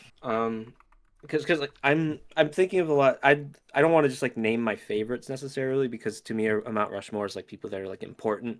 yeah. You know what I mean? Like not to say that any of the people I consider my favorite content creators are not to say they're not important, but just like I'm trying to think of like who's like been a big deal for like the culture, I guess. There is Um, C. That's one I haven't seen on anybody's Mount Rushmore yet. I didn't think of that. I guess. Hmm. I guess that is like a format of Geometry Dash content that wasn't really a thing before him. So I guess I maybe say C. Um, Dang. uh, and honestly, like I'm thinking maybe like Werewin. Um, Whirlwind. yeah, is that maybe a good answer? Because I like mean, I'm trying to think. There's not a whole lot of like people who do like just like level reviews, and I yeah. think that's something that is like important for the future of this game is like an art form or whatever. And that's something that I see it as, as like a big thing. So, having someone who like does like reviews and talks about like big concepts of like sort of creating topics like that, um, and like does like rants on like things that are like trends in creating and Yeah. stuff. Like that's something that I see as like valuable. I don't know necessarily if Whirlwind's like the main one I would choose. That's the first one that comes to mind. I guess I'll go with that. I'm sure there's like better picks for some of these too. But I'm literally just like scrolling through my list here. I'm not really too up on the scene for Geometry Dash content creation, so forgive me if like those are not satisfactory answers, I guess. Well, I will say there are a couple unique ones. So that's that's my favorite part is when we get unique answers for these more so than expected ones. Like the four best players throw in Zoink, you didn't throw in Zoink, and I think that's awesome. Like I mean, I love Zoink, but I think it's Right. cool. Again, I'm not familiar. I'm just not familiar with the stuff he's done. Yeah. So like I can't really speak to like that being an important part to be a part of Mount Rushmore or Yeah. whatever. So like sorry. I mean, like it's understandable. like I feel like by default for best players, like you just like you're probably if you're following the game, you're probably just gonna pick whoever's beating the hardest level, right? Probably. I'm assuming it's something like that. Um, but I don't know. To me, like watching the hardest levels get beaten has become less interesting to me because like I'm just not really interested in that because like it's one of those things where I know that there's always going to be something harder that gets beaten. So like I don't know. I get it's it. it's just not something I really follow anymore. Yeah. Yeah, I guess I can't relate because unfortunately it's my job. but That's fair. but it is understandable to kind of just dim away from the interest, which Sure. but what one thing I did keep in mind when asking you specifically to put together Mount Rushmores is that I had a slight feeling you weren't super up to date on stuff, Sure. and the whole point of a Mount Rushmore is it's the four core members of like the Mount Rushmore is people from like the 1800s, 1700s, and it's like it gets people from long ago, and so you're putting people Mhm. on here from long ago, which I'm in my opinion I'm liking these lists so far just because of that. Okay. But Well, that makes me feel better. yeah, no, I think it's great to put more older people on this because they shape the game how it is. Like, I guess you can argue the new day players will shape the game as well, but Mhm. they are in a shaped state of the game, continuing to shape it For even sure. more. That Which, does make sense, yeah. And like in my mind, like content creation about the game, I think a lot of people look at it as just like, like let's play type content where they're playing a level and this is sort of their journey with it. yeah, And I respect that a lot, but I think to me, like a content creator in the sense of like Geometry Dash probably should be someone who makes videos about the game, like its history and yeah, its um legacy and like maybe even just things like tutorials on how to do stuff or like doing little sort of like I don't know trivia games or whatever crap like that.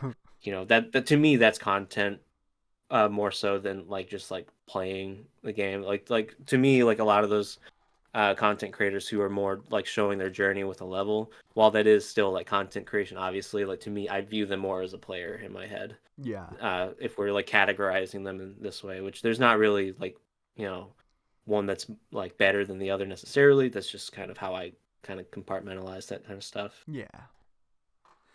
Yeah, honestly the whole sorry. The whole content creation scene, it being a lot of it is like super copy and pasted, and Hmm. that's why I really love like I'm gonna be straight up, I don't give myself enough credit for the channel that we do, because I thought that the shorts we do on our channel right now were just like people already done it before, but apparently not. Hmm. And the interviews, like I would say this, I love the interviews. I'm so happy that like people like you agree to this, and then viewers get to see a side of you, and they get to Heck yeah. see these sides that usually wouldn't ever like come out, like very like in a space that's more seen by the community, because like how you would mention the way you would act, or like say stuff on stream, like how you told, like you asked RobTop to don't rate this level on stream. That's probably Hmm. something not a lot of people would know unless it was in a popular part, like if there's like some tweet, or if there was like a Hmm. video clip, but it was in your stream. And since you said it here, it's probably going to be at least 30, 40,000, maybe even 50,000 people seeing that. And now they know how something like Don't Rate This Level got rated. And it's, Sure, yeah, I get a little bit more knowledge spread, I yeah, guess, with something like this. yeah. I love spreading knowledge. And when I Hmm. get something wrong, I hate it. I get so mad when I get something wrong. Like mad at Sure, yeah. myself. But um, I'll stop blabbering on. We'll go into the next Mount What were we talking Rushmore. about? The Mount Oh, Mount Rushmores. Rushmore. Yeah. The 4 level creators. Level creators. This will probably be the one I have the most reasonable answers Yeah. for, maybe. I'm just gonna go with the ones that I think of first, I guess. Funny game is an Yep. obvious one. Um, could go with Zobros, just because I Because you're take a trapped in lot his of cues from basement. him. Yup, that whole thing. Yep. Um, hmm. I think Serpunge comes to mind. A lot of very creative stuff. Yes. Serpunge. Uh, trying to think. I'm gonna look through my list of like favorite levels because I do have that. Put yourself on You it. It's, know, I did think of that. I don't want to do that that's, because yeah. that feels self-indulgent. That's I if I did one of these, I wouldn't put myself on it in any way. So that's respectable. I am the greatest of all time, but you know, But I won't show it. exactly, exactly. But I'm even like, if I did feel that way, like all the people I'm mentioning right now are like people that kind of led to me even doing anything. So like I think they get precedence before of me on Yeah. something like this. Um, I can't find my favorites list. One second. You There take it your time. is. Um, Mount Rushmore. So who did I say? I said Funny Games, Zobros, and Serpunge. Game Sopros, Serpunge.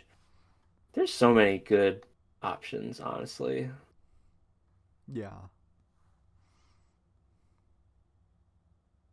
You know, I'm gonna go with a weird one. I'm gonna say Anubis Mm. because in terms of like I guess themed levels, like that's kind of every level now is like trying to make it like a location more than just like a liminal space type thing.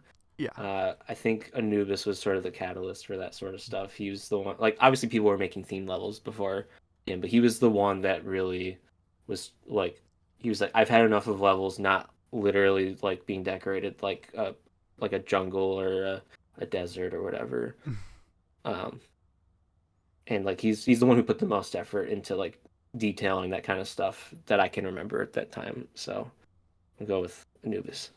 Well, sweet. That is a new answer for that one. I think of anybody that's put people on the creators Mount Rushmore. I'm probably looking ridiculous right now with my list. Nah.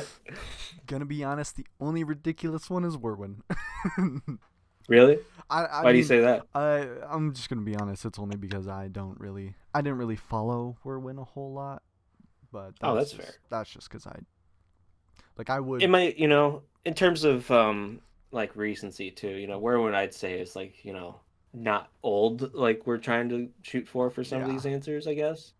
Um like I think he's definitely more recent than most of the other answers I've chosen, but Yeah. um that's just what came to mind, I guess. And like in terms of the kind of content I want to see for this game, like he's like the main one doing it that I can think of.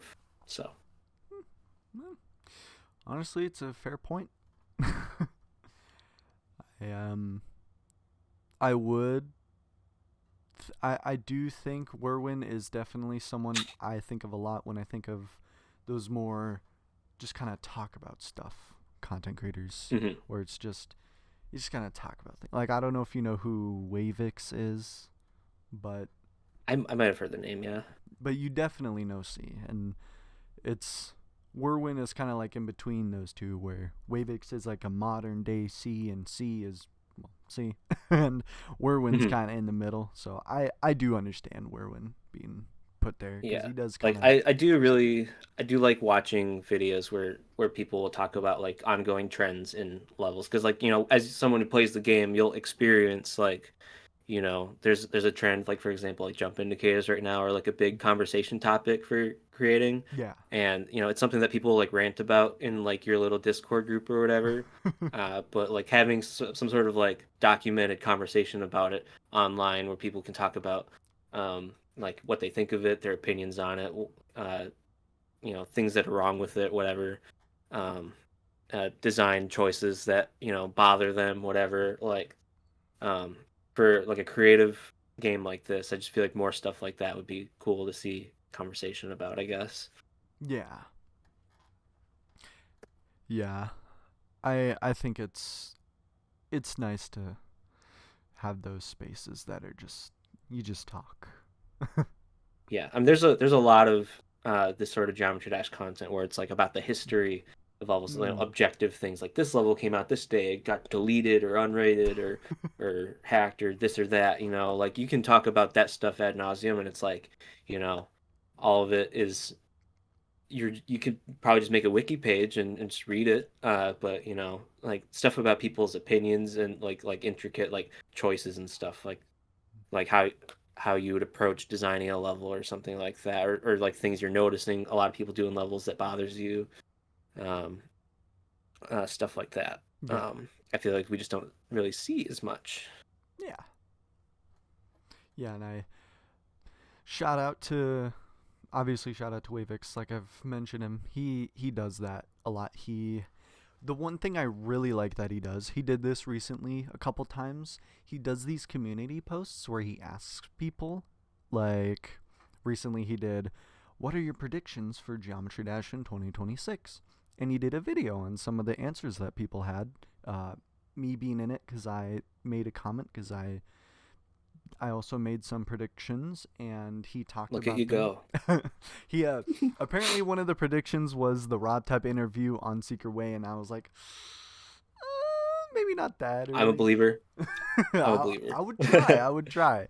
But yeah, no, he does it in a way that's just it's so nice to involve the community in a way where it was just talking about things that we view differently, and at the end of the day we all love this one game, and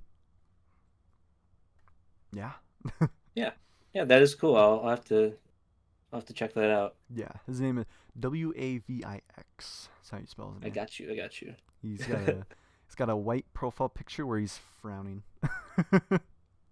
Gotcha. Okay. It's fun community to engage in. But we'll do the second to last one. the 4 music artists. Music artists. Okay. I think I know one of them. Do you? Maybe? Is it Creo? Is that what you're guessing? Maybe. Or is it? Okay. I don't know. To me, like in my head, Geometry Dash music is like all like the it's like Water Flame and like um Yeah. DJ VI, all those DJVI. art like literally artists in the game, obviously, but just um that's kind of what shaped like everyone's like taste in like what songs you should be using in the game, right? Is like the main game songs, it's all like the like old like Newgrounds trance tracks, right? Mhm. So that honestly to me is the kind of stuff that I think of. I think of like the Fat Rat. I think Mm. of um, like old NCS artists and stuff like that. Um, Obviously, I think of the artists I chose for my levels, but I don't think I would have even found out about them without some of the songs that are, constantly seen in levels in the game already. Yeah. Like think things like I'm thinking like X Stroller, Lock In, um, artists like that. So trying to also think. There's a Dim Rain. Dim Rain's definitely on the Dimmer. Mount Rushmore. Alright. Yeah. Dimmer. So Dim Rain, X Stroller, sure. um, I don't know. A lot of them are like occupy the same space in my brain, really. And like it's like artists that I don't even like their music that much necessarily. It's like it's just the stuff that you think of when you think of Geometry Dash, right? So like Yeah. Water Flame's definitely on there. Um, fourth one. Oh God. Um,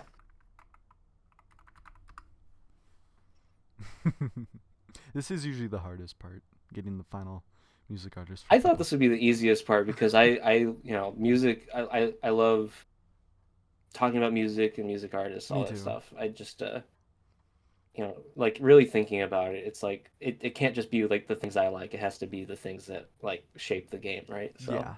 uh, Just I don't throw even know. Eden on there. I don't think so. Kidding. I'm just um, messing. I wish. That's how I wish Those are we could put Linkin Park those songs are like the in big Geometry three. Dash. Tell me about it. um, I don't know. I mean, all the big ones I can think of that are not literally just like ones that are in like the main game are like ones that um sort of became like a staple because of like certain iconic levels and stuff too, right? So like Dim Rain is because, you have like Cataclysm, Bloodbath and all that. And then Yeah. there's um X Driller, basically every song of his, Ruckus, let's throw Ruckus in there. Ruckus. Okay. I had to think of it for a second. Uh Hard artist to listen to a lot of their music for more than like 10 minutes. But like if you think about it, like there uh so many levels using a Nine Ruckus song, circles. so Oh my god. It's so iconic. I mean, yeah. There's probably more satisfactory answers than those, but those are the ones that come to mind as far as ones that are just like omnipresent in the whole game. Yeah. I mean, you could even say like Creo too. I'll throw Creo instead of Waterflame just so we're not picking like Ooh. direct from the Got it. pool of main game artists. All right. That's actually a fair point. I was gonna start suggesting artists for the final one, like Paragon for Paragon's a some good of his. choice too. Paragon's a good one. But honestly, to me, Paragon is more in my mind like the impossible game. Maybe that's just because I'm old. Yeah, that's a good point. Chaos Fantasy. I definitely Hmm. think about the was level 3. I think was level 3 or level 4, something like that. I don't know. People will correct me. Something like that. But and also I think DJ Nate would have been a good one, but I think Oh, for sure. he's also official. I think because Yeah. Electrodynamics. So I like that you didn't Right. pick the actual official artist for the game. That's a good Yeah, I idea. mean it's hard not to pick Waterflame because Waterflame, like even like outside of the official levels, like there's so many levels Yeah, that use the songs. freaking But Ricochet um, Love. Um, it's hmm the only one I can think. Oh, Thunderstorm. Yeah, or no, Thunder Zone. hmm That's what it's called. Like right. so iconic. Like I think that's just two. Yeah, that's only like two levels out of all the extreme demons that have used not DJ Nate. Why am I brain farting? Waterflame. Waterflame, yes. I don't want Mhm. brain farting for a second. Um, It's okay. yeah, that's only like two of the 1,300 extreme demons that have a Waterflame song, and really, really iconic. Even outside, like you Yeah, said, outside there's of the main levels. yeah, there's a ton of artists honestly that like I think of that are like synonymous with the game. Yeah, At least like in my brain. Like I would hate to pigeonhole an artist as a Geometry Dash music artist. That sounds like a almost like an insult. But I mean, um, considering GD's the number one mobile game, I think a lot of people would wear that with pride. fair. But now we come to the final Mount Rushmore, where we will take the one person off of each individual Mount Rushmore and put it into one. Okay. So we'll start with the fort players, and they are Riot, Cyclic, Sunix, Riot. and Sandstorm. All right. um, in terms of like an iconic player, like that's the only one Yeah. I would even like think to answer anytime. Uh, yeah. Yeah, that's very easy one. It's I think all 4-in-1 everyone either answered Zoink or Riot, if I remember correctly. That makes sense. Yeah. And then the next one is the four content creators, which is Nepesta, EVW, Technical, and Werwin. What are we doing here? Oh my God. I need to, I need to I need to redo this at some point. I'm gonna say EVW Okay. because in terms of um like Geometry Dash entertainment content, like he's like I think he's got it down more than anyone else. Yeah. He's still At really least in terms of entertaining. like at least you know, I'm sure there's more people doing it now that you could argue, but like at least during the early days of the game, or not even early days, but just like the time when like Geometry Dash content creation was like starting to be a thing. Obviously, he's more just doing like a let's play thing, like a lot of other people were Yeah. doing, but he really embraced it in a way that I don't think any other sort of let's player YouTuber did. So um, I think that makes it fair to make him part of the Mount Rushmore. Yeah. That's a good thing to describe him as. He was one of those content creators that hopped on the big thing, but he got I think what happened with him was he got attention that was bigger than what he always did, so he stayed.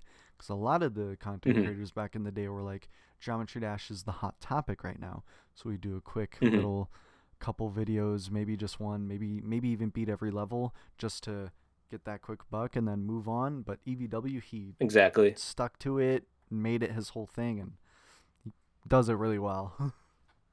for sure. Yeah, And next is the four level creators. We got Funny Game, funny Zobros. game. Okay. Yep. Good pick. Yeah, I in terms of like most important creator to the game, like I think literally every one of Funny Game's levels, at least at like at the time that he was like sort of a big deal, um, like every single one that came out would be like, oh my God, this is like the best thing that's ever been made, you know. So it's hard to put anyone above that, I think. Yeah. I feel like second place probably Zobros. I've seen a lot of people toss up between those two just because of like everything they do is iconic. It's Hmm like it's I mean, who else did I say? I said Zobros or Punj, Anubis was the other one. Anubis, Yeah. definitely, yeah. I mean, I could even see a strong argument for like Serponge too, for kind of like pushing the boundaries of the game a Yeah. little bit at the time, because like I think effect levels, are a pretty big deal, and I think Serponge was kind of like the big uh push for that. But I still think Funny Game is like kind of undisputed. Yeah. Yeah, I honestly I would it would have to be between Funny Game or Zobros for me because hmm Funny Game you have the whole travel series and then Zobros you have the 9 circles trend, and not to mention that they push the boundaries of like a 6 minute level can get rated, like that's crazy. And hmm then you have the 9 circles wave effect. It's like there's so much that they just kind of pushed in a time period where it didn't seem like a lot of people were trying to push, which was pretty cool. Yeah. Yeah, Zobros, I honestly like have a hard time putting at that top spot only because like I so personally just feel inspired by Zobros that I feel like it's a bias for me to pick him. It felt to me honestly like an unpopular choice. So Mm. it's good to hear that he's getting the recognition Oh that yeah, he deserves. Because outside of Nine Circles, his levels are love like Baba. I in terms in oh good. I was gonna say I love Baba. I unironically love it. Like once you know how to do the ship, the level's actually kind of fun. Like in terms of like so like Funny Game was definitely pushing boundaries in terms of like um creative concepts with the game and like sort of like theming visuals, whatever you want to call it. Yeah. Zobros was definitely pushing gameplay boundaries, in terms of like making it an actual interesting, like what are some like weird things we can do with our gameplay here, let's make an entire section where it's all just like hard wave. Let's make Hmm. sections with like weird cube timings, like weird ship movements, all that kind of stuff. Like it's all very subtle, but like it feels very important to like sort of the design language of gameplay, which is something I value probably a lot more than a lot of other people do, I think. So um, definitely up there, but Funny Game, I think that just has a lot more of those levels that are like instant classics. Yeah. Like Zobros obviously has some too, but Funny Game has a lot of them. So Yeah. That is very true. Yeah. He if I remember correctly, it's been so long since I've talked about Fun again, but he was the one that popularized auto scenery levels, right? I don't remember. Okay. It's either I remember it either being him or like Triaxis or something, but I don't.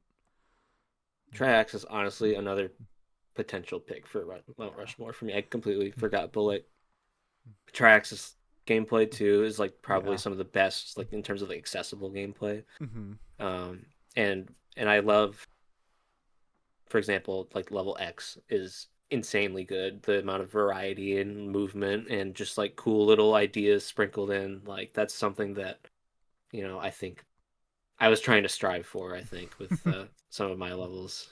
Yeah. Um, at least in my head anyway. I don't think I made anything even close to X, but Well, I mean, I'll say this. I think Triaxis was my favorite. Honestly, I think Triaxis still probably is my favorite creator, like as a personal bias.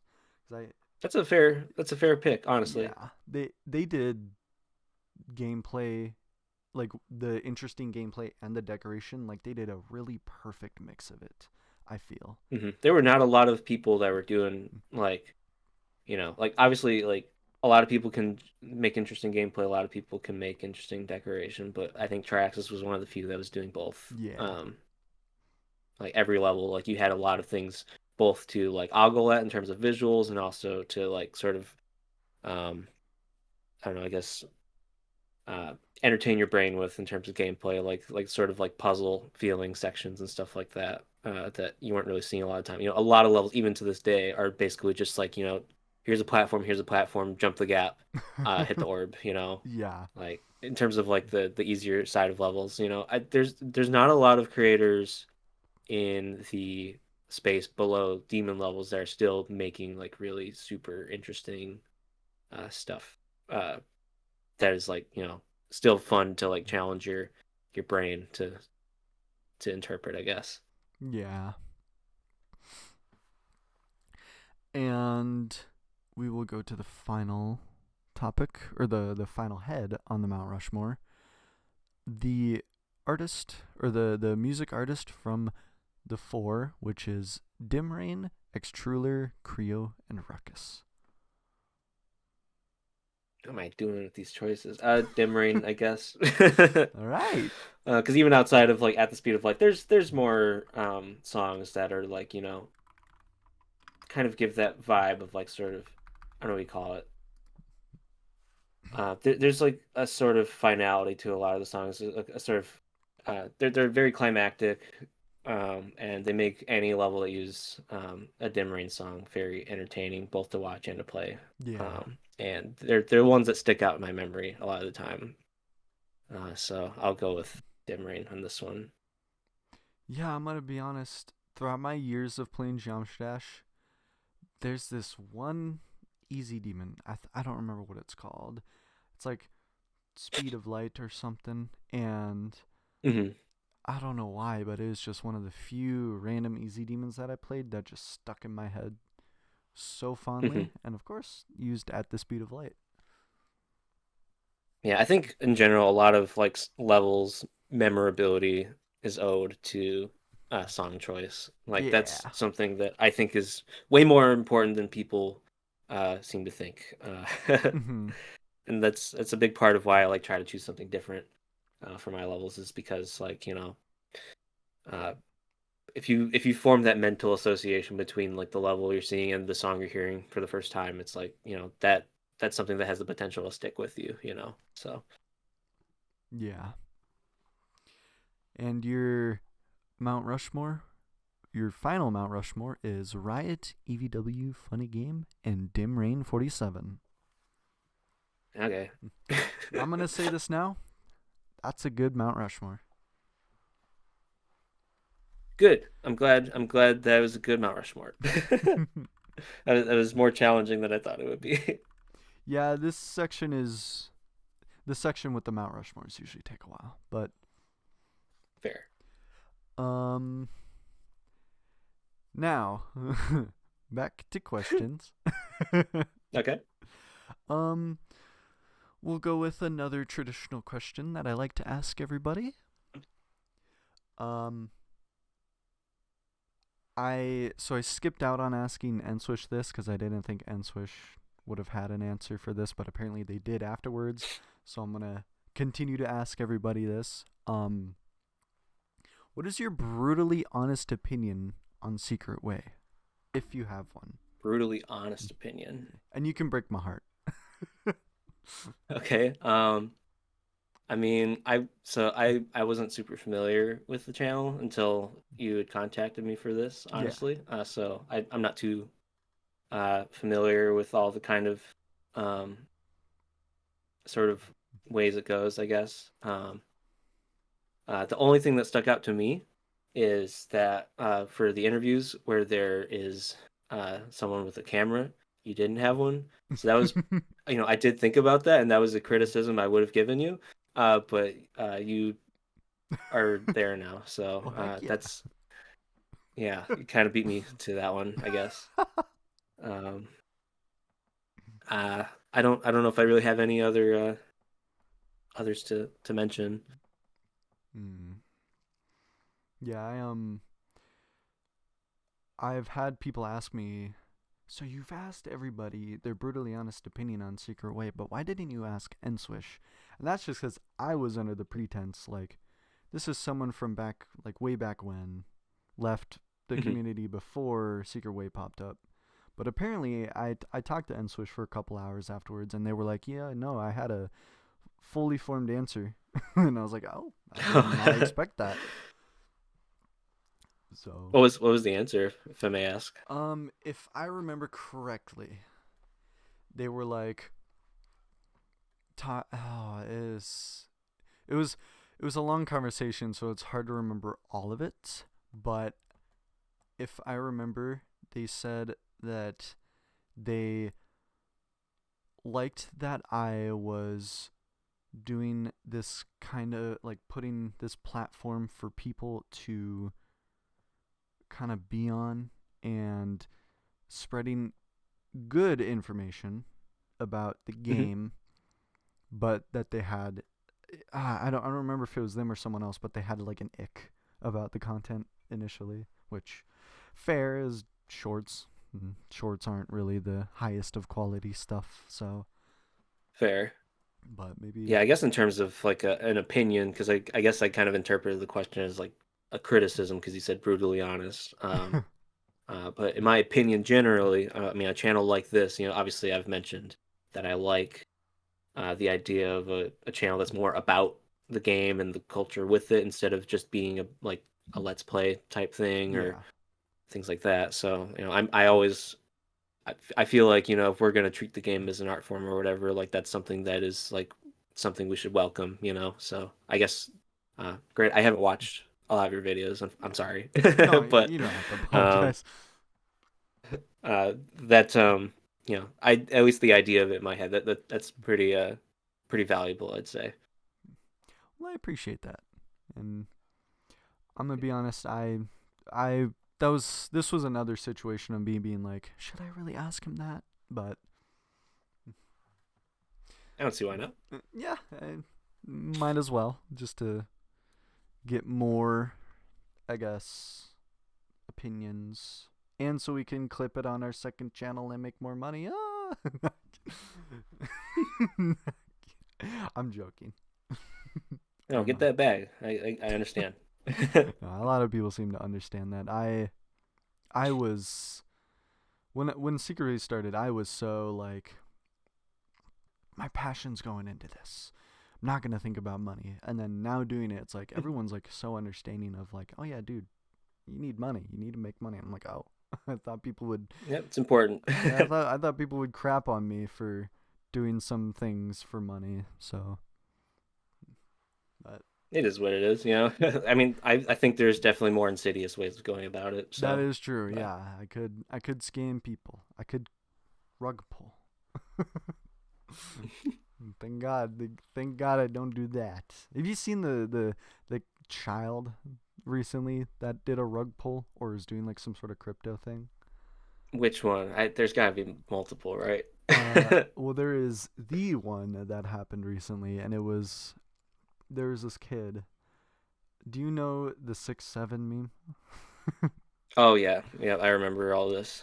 I uh, remember. I remember reading about that. Yeah. yeah, there was the kid that made a video.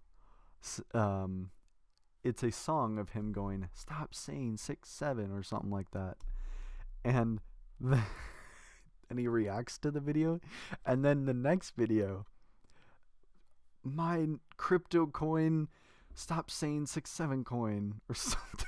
Yeah, I didn't hear about this. That's crazy. And he's like an 8-year-old or like a 7-year-old or something making a crypto coin. That's insane.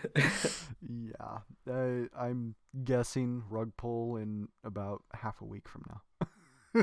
Sure. That's my guess. But hopefully, the world heals this year a little bit. I'm doubtful. I'm doubtful as well, but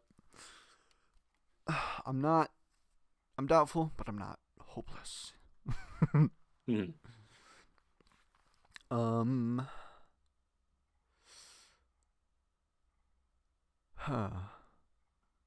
How would you explain your style of creating? When I explain my style of creating, Yeah. um, I've always just said throw shit at the wall and see what sticks. Um, I love that.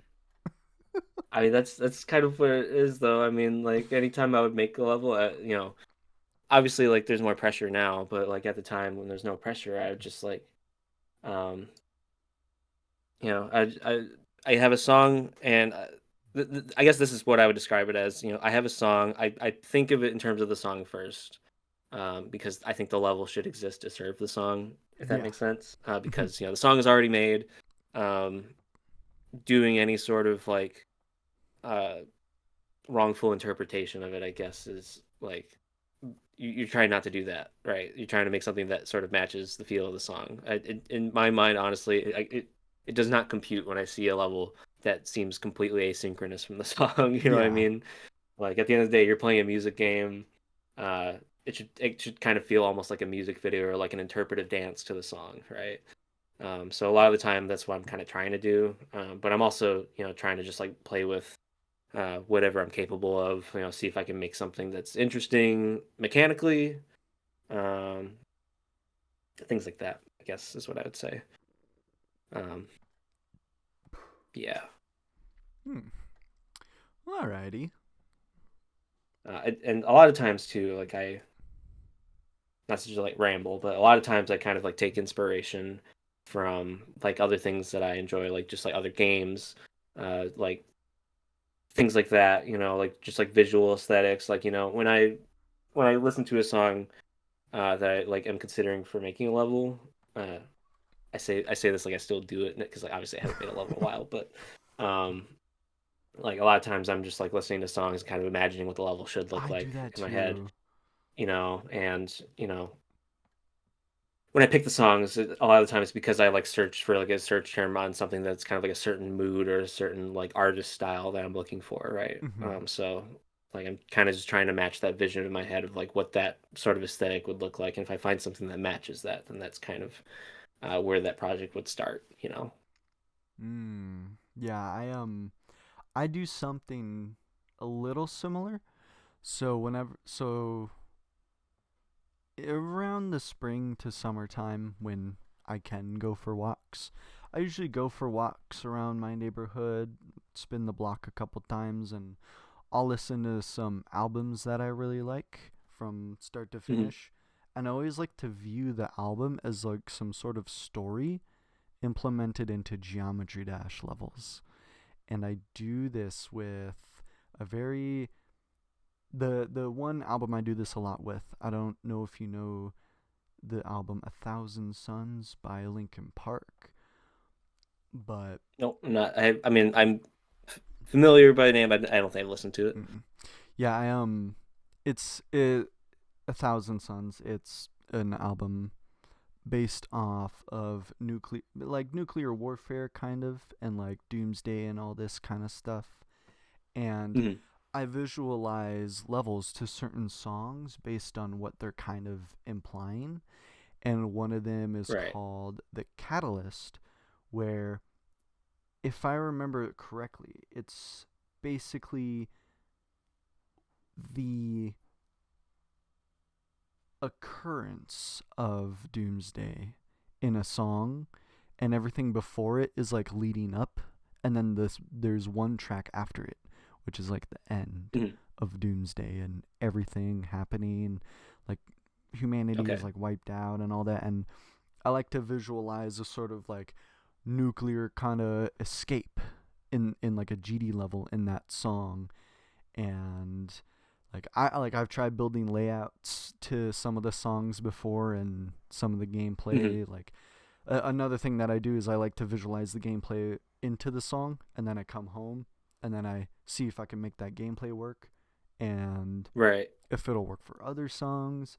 And it sometimes helps me come up with some pretty unique stuff. For sure, yeah, and I think that's how a lot of people do too. Like just sort of like visualizing a sort of like level to kind of go along with the Yeah. song, right? And something else I've kind of observed too is um, like looking back on all my levels too. Like I noticed like a lot of like the sort of moods that they're in, if that kind of even makes sense. Like the sort of mood established in the levels kind of matched the mood I was in at the time. Mm. So like a little bit of it is almost like me putting myself into the level, so to speak. However you wish to interpret that. So like Black Blizzard, obviously, I was having a pretty shitty day when I came up with that one, uh, or EXO. Hungry Humphrey, I was in a weird mood too, I guess. But you get what I'm You're saying. Like hungry. I was just hungry. Yeah. Um, so a lot of it is just like you say, like just listening to a song and interpreting what that should sound like or what that should look like rather, with a song like that. And then Yeah. also just like even the choice of song to begin with might just be influenced by the kind of mood I'm in that day, right? Yeah. Yeah, it's I definitely think gameplay, like mooted putting your mood out onto gameplay is something that seems really something that not a lot of people seem to understand as well. Is like you can feel senses of gameplay in certain levels, and Oh, for sure. that's why I don't really mess with a lot of the current demon list levels, because a lot of them seem like it's push it, push the difficulty, uh, Mhm. hard wave, and then whatever else to make it hard. And there's a lot of levels on the list that I do think are exceptions. Like one of the levels, thinking space. Um, I feel Mhm. like I feel like the fact that that's a really old level just created by some guy. Like, I feel like there's a lot of mood into the gameplay in it where it's kind of hard to explain. But thinking space is one of the levels on the list right now that does not feel like it was made to be a difficulty push, because mainly because it was made to be an impossible level, I think.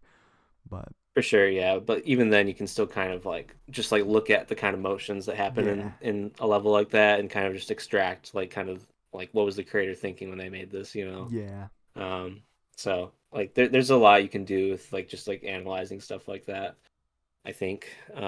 But obviously, like I'm not like cognizant of things like that when I'm like actively making a level. I'm just kind of doing it. But mm, um, I guess it's something that if you do want to try to like actively think about it, you know, you can think about like sort of what sort of intention do you have when you make a level, right? Like obviously a lot of people are just doing it just because they feel like it or because they want to try to get a level rated or they want to push the difficulty barrier or whatever like that. But at the same time, like if you're treating it as like an art form, you could like say like, you know, what is this level trying to say? What is it trying to instill in the person viewing or playing it, you know? yeah, Which you know there's like obviously levels to how much you can really try to think about stuff like that. But I think in general, if you're like even just trying to like do something like that in your level, you're already like doing more than the average person probably. And I think that it can make creating more fun and fulfilling maybe. yeah, yeah. No, I wholeheartedly agree. And continuing on the topic of creating, um, will you ever return to creating solo levels in GD again? How did I know this would be here? um, I am someone who has always said, um, anytime someone asks like, when are you gonna come back? Why did you quit? Whatever. I always just say I never did quit. You know, I'm still here. Uh, I still think that's true. You know, maybe I'm just telling myself that. But like I started a level. It might have even been before EXO. I came up with this idea for a level that has like replayed in my head a lot, and I just want to make it, and I don't know how, or I don't have the time, or whatever. I don't know what I want to call it, whatever. Yeah. Um, and sometimes I'll just open the editor and I'll just start working on it, and then I'll be like, "Wow, I got nothing today. I'll come back next time," you know. Uh, so I guess what I'm trying to get at is I would never say I've stopped entirely, but the as for like when the next one's coming, I obviously I can't say because I don't know. Uh, but it's something I intend to continue doing because like I value the levels I've made a lot. Obviously, I like talking about it a Yeah. lot. I like to think about it a lot, and I would like to do more of it. It's just I haven't gotten in the headspace, I guess, to make another one and complete it yet. So, Mm. So just it'll be a natural kind of thing. right, I just kind of one day I am honestly certain that I'm just gonna like wake up and be like, I'm gonna make this level right now and finish it or whatever, you know, and maybe I won't finish it right that second, but I'll like make some progress and they'll just the ball will start rolling again. I don't know. There have been like not with Geometry Dash necessarily, but there have been times where like for Sound Dodger, for example, I'll be like, I'll just have an idea and I'll be like, this idea won't go away. I need to put it on paper right now Yeah. and make it. And that's how my one Sound Dodger 2 level, The Darkness That You Fear, happened, which is regarded as like probably the best thing I've ever made in that game. So like, sometimes things just happen is kind of what I'm getting at. And I don't know if it when or if it'll happen with Geometry Dash again. But I would like it to. Is kind of what I'm getting at. Yeah. Well, I hope that your oh, sorry, hair getting in my mouth. But I do hope that your next creation is fully natural because I think one thing I don't really like about this community is pushing creators to create if they don't Hmm. want to, like, at that point in time, or if they like cognitively they might not be able to at that point in time, and Sure. giving them that time is very nice because then they'll come back with something. The wait was worth it, and maybe it'll even be the next best thing that they made. Yeah, and there's like there's a sense of like almost getting like pushed to do stuff too that was present with stuff like Low Death, Black Blizzard, whatever, that kind of put me off a little bit. Yeah. That kind of made me want to do it less. And I think it's still kind of present where like, every time I get a comment or a question that's like, when's your next level, dude? We miss you, blah blah blah. It kind of just makes it like even more like, now I have this person I have to please when I make this level. It makes it kind of gets me in my own head a little bit. Obviously, like, that's not necessary. I could just make whatever I want and it'll be fine. And if no one looks at it or likes it, who cares? But like it's definitely something that kind of makes it a little more brain scrambly than I would probably need to make a level that is satisfactory to me. Mm-hmm. But honestly, I think a bigger part of it is just I have this, like I said, there's this one idea. There's like a few ideas, but they kind of play on repeat in my head, and there's things I don't know how to do necessarily, and it would take time and effort that I don't want to do right now. Yeah. Um, so like what would probably be more efficient would be to just like pick a different song, a different idea, and make a level and just do that, or finish one of like the unfinished ones from back in the day or whatever. But there's just like that one or two ideas that just like keep sticking out, and even though I don't have them fully fleshed out, like those are the ones that in my head are like that's the next thing I put out, and it's gonna be cool, and that's the thing you need to focus on if you're gonna do anything in this game. Yeah. So like that's probably honestly what's keeping me from even like working on it is because like I have this one thing and I have to do it perfectly or um don't do anything kind of thing. Mm. Yeah, that's yeah, the perfectionist kind of mindset. Hmm. I'll admit it plagues me too, and I guess sometimes criticism can affect me. So I usually always hyper focus on whatever criticisms that people give me, and then just like Right. fix that. That's what I need to fix, like right now. So For sure, yeah. I try not to let criticism like get too in my head because like obviously I've made so many things now that are so like not congruent with what is expected of a good level. So like obviously to some extent I don't care. And like even like EXO as a level like just exists because I like that song. But yeah, also like, in terms of like the mood I was in at the time and sort of the intention behind that level, it was kind of meant to be sort of like a fuck you to the people that were like annoying me during Black Blizzard.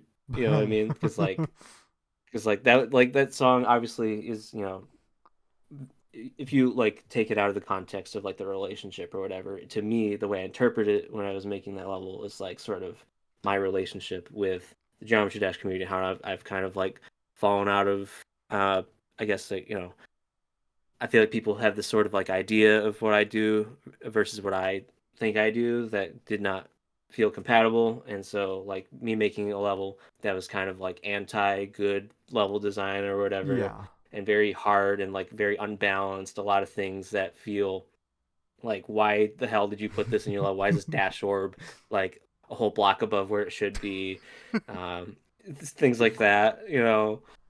Like that level, every corner of it, I was trying to like sort of put something in it that felt like, oh my God, why are you making me do this? You know, like why are you making me sync to the song in this way?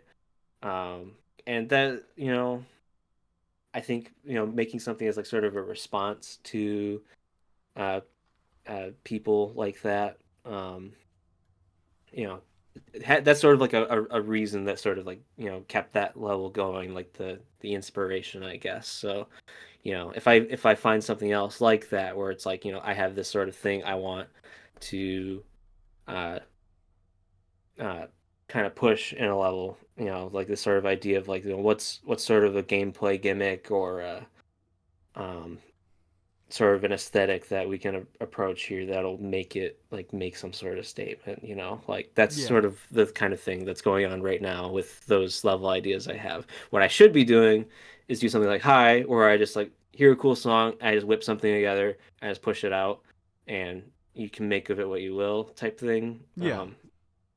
But like, as time goes on, you kind of get to a point where you're like, I want to do more interesting things than what I did last time, and so that's kind of where I get stuck, I guess. Mm. Well, I can say at the end of the day, all of the levels that you push out are pretty hype to pretty much, I think, everybody. So, Even make you fire flower? heck yeah. All right.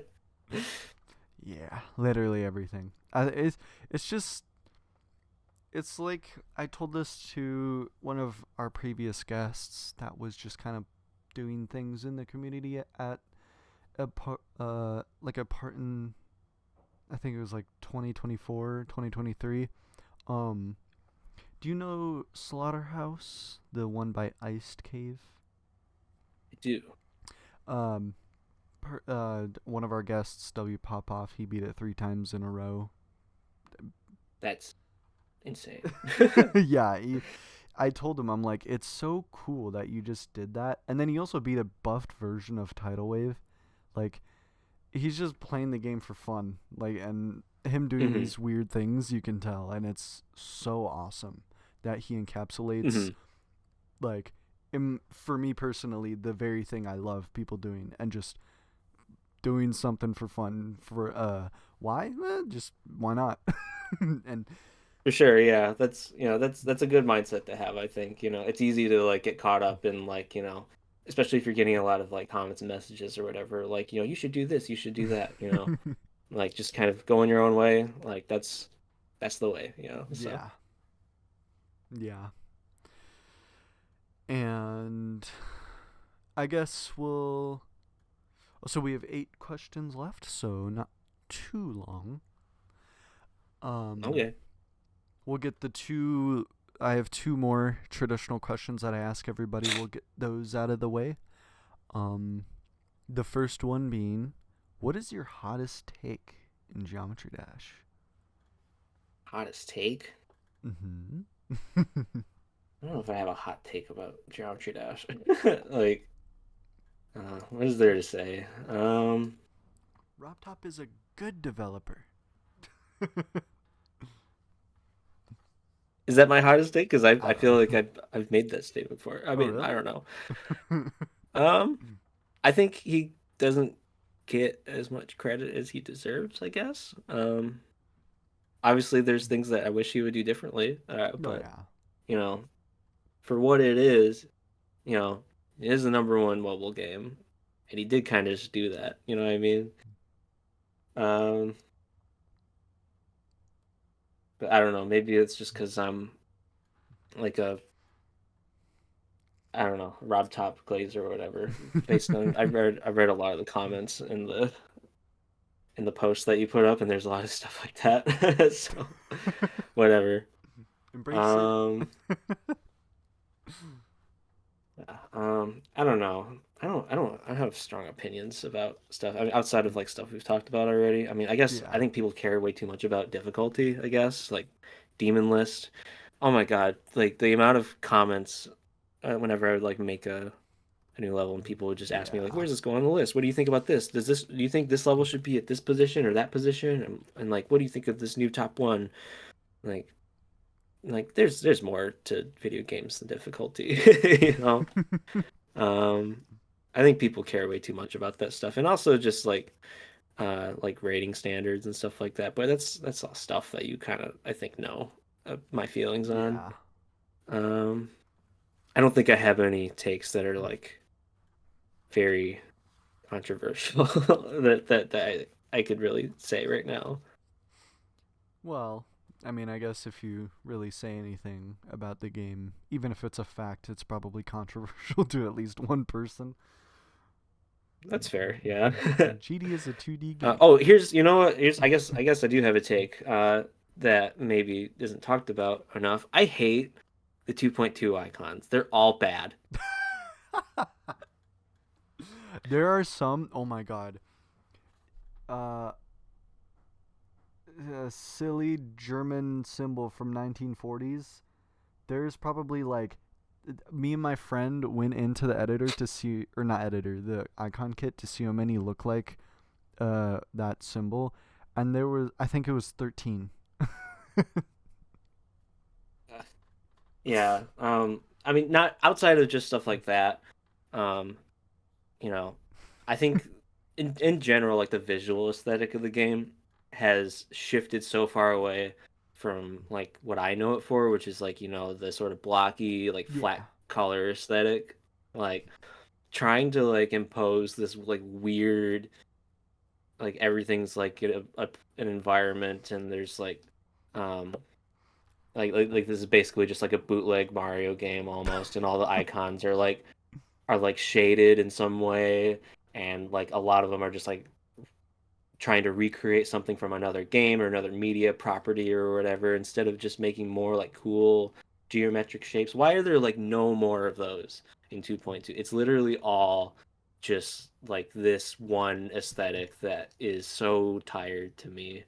And like obviously that's a generalization. There's like a few that are not that, and there's some like cool gradients or whatever, but I'm Yeah. just like, I want simple flat color shape designs. I just don't rock with any of the new icons. People ask me sometimes too, like, why don't you change your icons with the new updates? Because there's no good ones. Like I would change my icons if there were some good ones added to the game. But there's just not, in my Yeah. opinion. Honestly, I know, I see exactly what you mean. That's what I always like, the like in that context. That's why I really like the robot icons. Like all the robot icons Hmm. are the robot to me seems to be the most consistent with its early kind of creation, mainly because its early creation, like he's like started off being the like one of the most complex, like styled icons when it first released. Can't be honest, I don't like any of the robot icons or the spider icons or the swing icons. They're The all swings are like bad. like that's the point where like robot getting added to the game was the point where like we're starting to see like this is about like little characters and stuff instead of just like shapes, you know what I Yeah. mean? And like there's like a few robot icons where like they're like still like flat colors and like not too complicated. But even the one I use, I don't like that much. It's just there's nothing better. You know what I mean? Like I'm not saying to do away with this art style that's been pushed since 2.1. I'm just saying I would like to still have the old art style present for especially like the new icons. I'd love to have some like really simple, clean designs for Yeah. swing icons. And there's just not really any. And and like the ones that are there, they're like memes or like trying to be funny in some way. And it's just like, what happened to just like quirky little shapes, you know? Yeah, no, I fully agree. I just, all the icons I Thank you. use are 2.1 and before, with the only 2.1. On a technicality, like if we don't consider Spider, which was 2.1, and Swingcopter, which is 2.2, the only Mhm. pre 2.1 icon I use out of the first six is on the robot. The rest are like, I think even pre 1.9. Like, Hmm. I don't like any of the new cubes. I actually the ball, I will say I do use that circle ball that's just a ball, like literally just a circle. That one I do like. Yeah, so like I understand liking that one, but also like good job, you made a circle. Like can we come up with something better, please? Like you know what I mean? I Like mean, yeah. I I feel like there's so much potential for like interesting flat creative designs that just haven't been explored. And I am not knocking anyone else's like taste in like choice of icons and stuff because Yeah. there's definitely some like cool aesthetics you can do now with all the different colors or whatever. But I it's just it feels like something's missing with the new game modes there. So yeah. Yeah. I I definitely see that. Mostly with the cube, I will say. That's the one I feel like has been hurt the most. Like when RobTop was adding cube icons where it was like it, there's like one that's like a cat like on its four legs and it looks like a spider icon. That's when it just started like, what are we doing? Yeah, and I just to comment on, like, I know I'm kind of like going in circles at this point, Nah, but you're like good. the amount that are literally just like recreations of like other Mm-hmm. games, characters or icons is so annoying to me.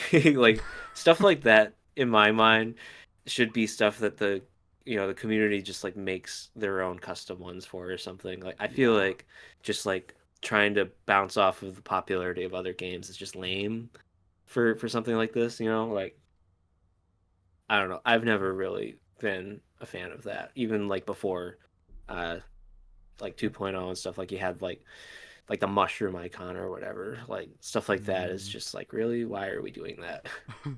Yeah, no. I the only of all the icons that did that, the only one I ever liked when I was like 13 was the Halo Master Chief robot, and that was it. Hmm. And now I don't really care for it that much anymore.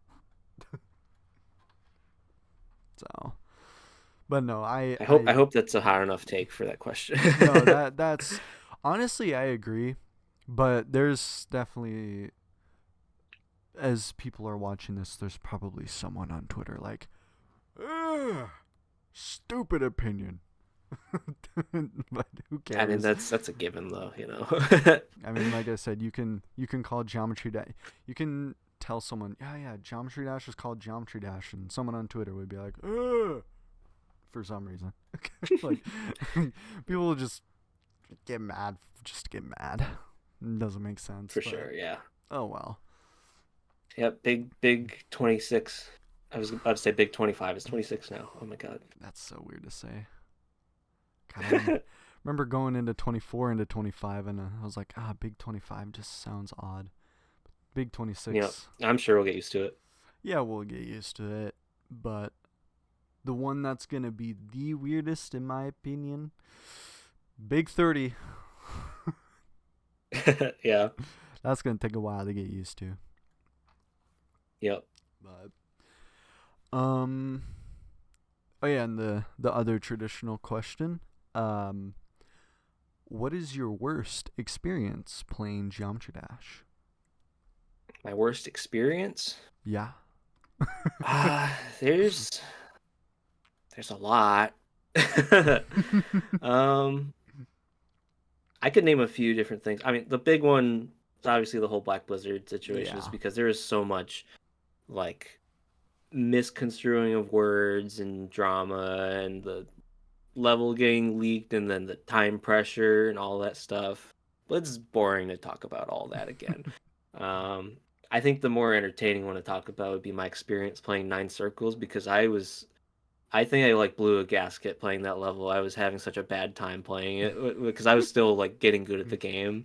I think I literally played that level till I bled. Like my finger literally like I don't know if it was my finger, if it was I don't know. I think I was just like getting so frustrated that it Oh. either got like a nosebleed or my finger or something.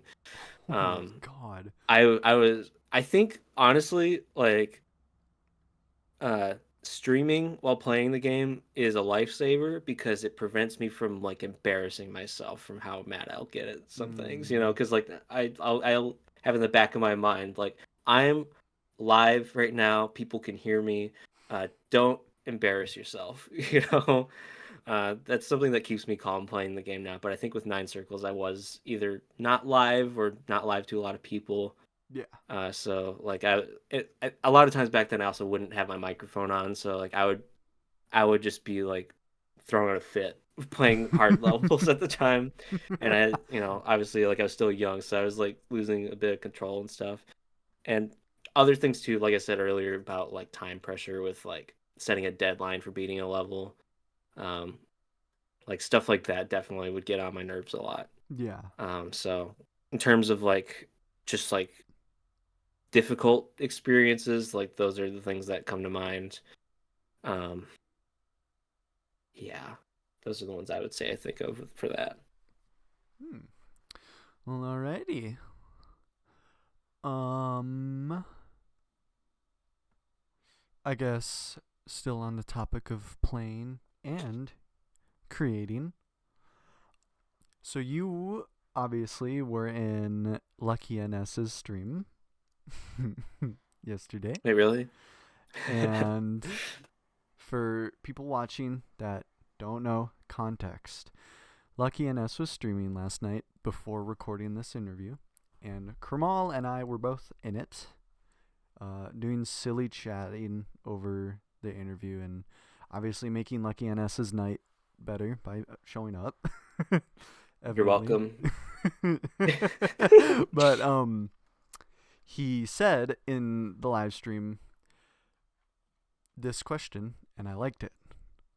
Would you rather be known for your playing or creating skills? That's a good question. um, I mean, to me, it feels like the obvious answer is my creating skills, just because when I think back on all the stuff I've done with this game, that's mostly what it is. It's just like the levels I've made, and you know, the things that stick with me the most are like the comments, like people reflecting back on those levels and be like this level inspired me in some way, or Yeah.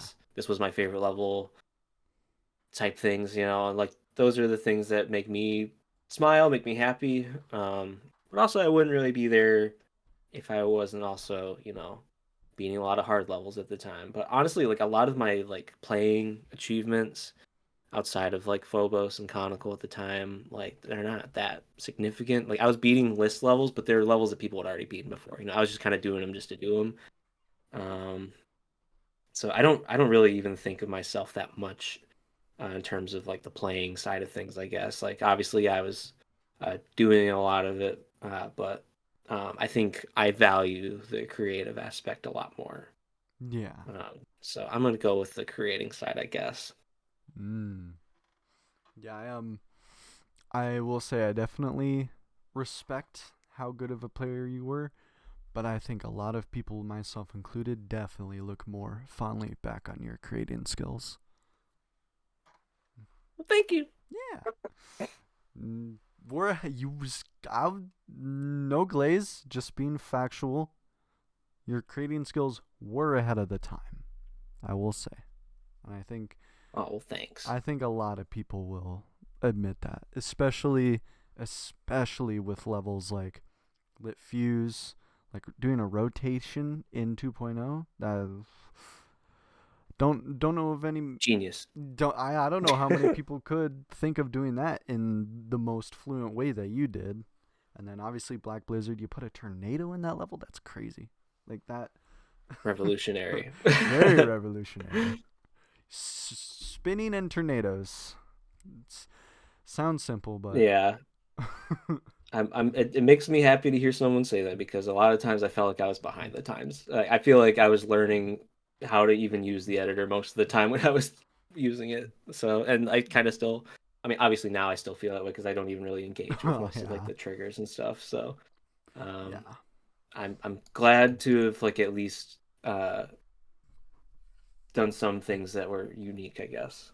yeah. No, there's a lot of unique aspects in your levels, and that's just a fact. Cool. Yeah.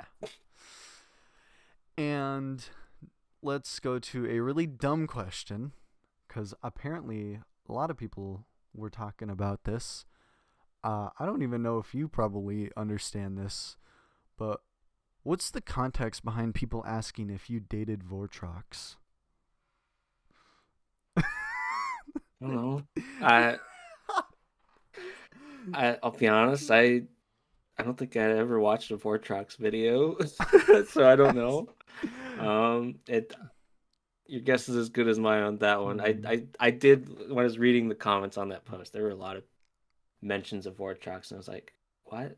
Yeah, I Like don't. I had no idea what it meant. It yeah, was. your guess is as good as mine. I think people will literally just do like name association. They'll see like, oh, Vortrox played Phobos, and there's like a viral clip or something from that, and my name's on the level, so like there's some link there. I don't know. I haven't really watched Vortrox's videos, so maybe there's some sort of context I'm missing there. But Yeah, I don't know. probably. No offense to Vortrox, by the way. For not seeing the videos. I don't know. Yeah, no. Vortrox, if you could explain it in the comments for us, Yeah, or please. anybody. I would love to know. Me too. Clearly so, because I asked the question, and I really want to. Very. This is S tier level journalism. um. But now on to more serious questions, and actually, there's 4 questions left. Um. Okay. I imagine you've been asked this at least 3,000 times, but why did you change your name from Crazy Man 50 to KrmaL? I have been asked this a handful of times. The main reason is just because I didn't like um in real life telling people about my YouTube channel because my name sounded cringe to me. Mm-hmm. Because I made it when I was like 10 years old, you know? So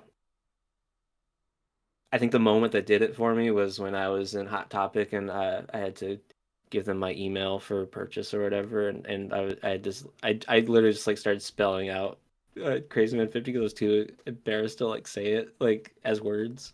Mm. So that that was kind of the moment where it's like, I can't just like interact with people with like this old name. Maybe I should change it. And even KrmaL is like weird. That's not even English words, Well, but um, I I I have an easier time talking about it, I guess, with people in real life, and I don't even really like bringing it up in real life. But when I do, it feels a little less cringe to me. So that was the main sort of reason there. mm. Well, I definitely think it's a very interesting choice for a name, but I like it. You can say it sucks. You can say it sucks. It's fine. I don't think it sucks. I think it. I don't know if this was your intent, but I did see a lot of people back in the day like, oh wait, KrmaL, KR equal crazy, MA equal man, L equal 50. They still do that. They still do that. I know. Yes, that was the intention. When I first sort of announced it, I uploaded like a video for like my 100K subs special Yeah. or whatever, and I literally had like a little thing up in the corner of the video that was like uh Crazy Man 50, and then it crosses out parts of it to show like what the new name Yeah. means. Uh and I don't know, people still just like to put that as like a little trivia fact in the comments like every video I upload. I'm like, yep, you got it. You got a S plus. You passed. Yeah, no, I really like the thought process behind it, because obviously it still has the essence of Crazy Man 50, but Mhm. it's harnessed into something that is cleaner. And I think, however anybody pronounces it, KrmaL, KrmaL, it always will roll off the tongue a lot better than Crazy Man 50. I mean, that's up for debate, I guess. Uh, as far as like the actual choice behind that, like, yeah, it was just kind of me trying to still like keep it attached to the old name. So like, Yeah. if someone didn't know, they would kind of have a bridge to learn who I used to be, I guess. And I think I was literally just like messaging one of my friends, like just ranting, like, man, I hate my username right now, and like here's some ideas for ones, and they don't care. I'm just kind of rambling. Well, TLDR, my personal opinion, it's definitely a better name than Crazy Man 50. Oh, well, thanks. Yeah. And 3 questions left. Are there any known mega collabs that you were asked to be a part of, but you declined or it just didn't happen? Yes, actually. So the ones I can think of, there's KrmaL Liaison, which is a Viperin mega collab, is like heaven themed. I don't know if you're familiar. It was kind of flew under some people's radars, I think, but it's like heaven themed, insane demon mega collab. I built some gameplay for it, and I was set to verify it. Viperin was going to decorate my part, and he was like, "Yo, I can't decorate this shit." Like, I don't remember the exact phrasing, but it was like, my gameplay style, I guess, is kind of very bare. Like, I don't really think too much about structuring. I more just think about motion.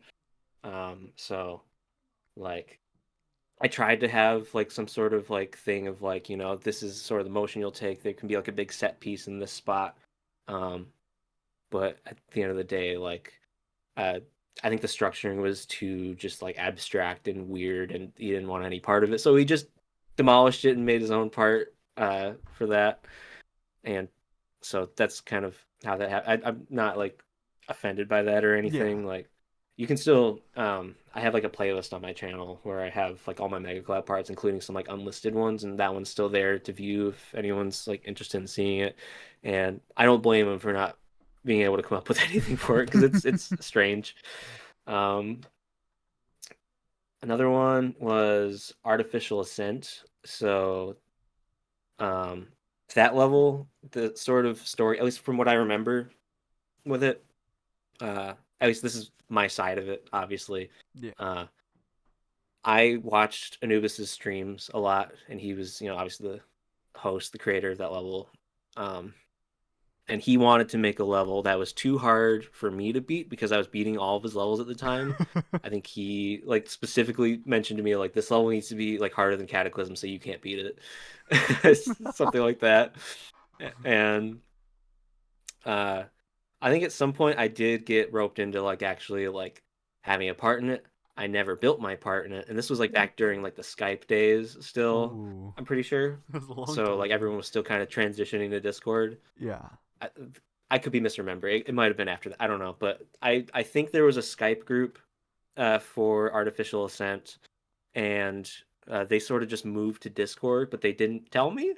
So I just kind of got left behind, and they never asked for me to come back to Artificial Ascent. So I was just kind of left out of the level, and maybe that's for the best because I probably would have built some bullshit, honestly. But um, like I think it was I think Nascub's part is the part that would have originally been mine. I didn't. I think I built like 10 blocks worth of gameplay or something, and then just kind of petered out. So like whatever. Um, well, that's actually why I was invited to Digital Descent is because they were like, hey, we like forgot you, you know. So that was sort of my redemption chance to like, be a part of that sort of series of levels. So that's kind of where that one got left. And then I don't know if there are any others. Let me see. I'm gonna like look at my playlist here, like I was mentioning. Hmm. That's interesting. I did not know that about artificial ascent. Yeah, that's some obscure information. I don't know. It doesn't really bother me that much. So Yeah. I've never really like talked about it, but let's see. I still want to beat that level just because like um I want to beat Digital Descent one day, but I have to start with yeah. Yeah. um Other levels. I'm like looking through my parts I've built here.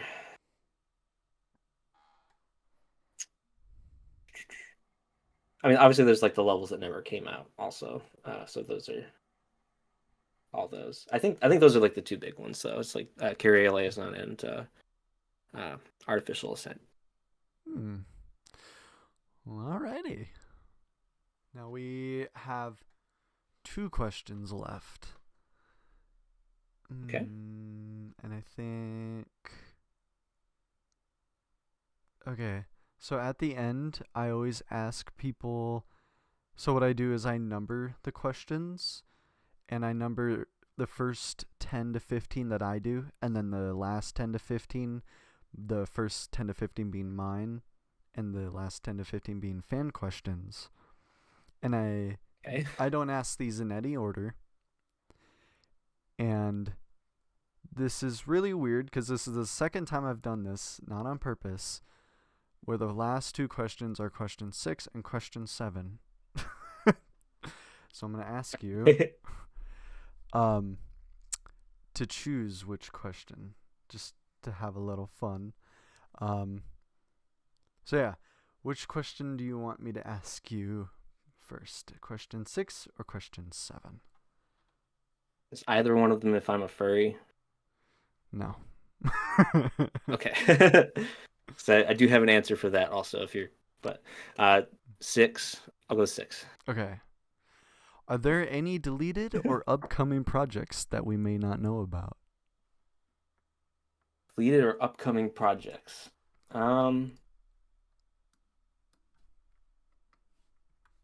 I mean, obviously, like there's a lot of levels I just like scrapped or like just forgot to finish. So I mean, there's that. I mean, I think the one that people may or may not know about is Magnetar. That was like a big collab. I started with Zaro. Funny enough, that's the first time I ever asked an artist ahead of time if I could use their song before making the level, and that makes me feel terrible because they responded. And they're like, "Yeah, cool. Please do it and send me the level when you're finished." And now I think it's been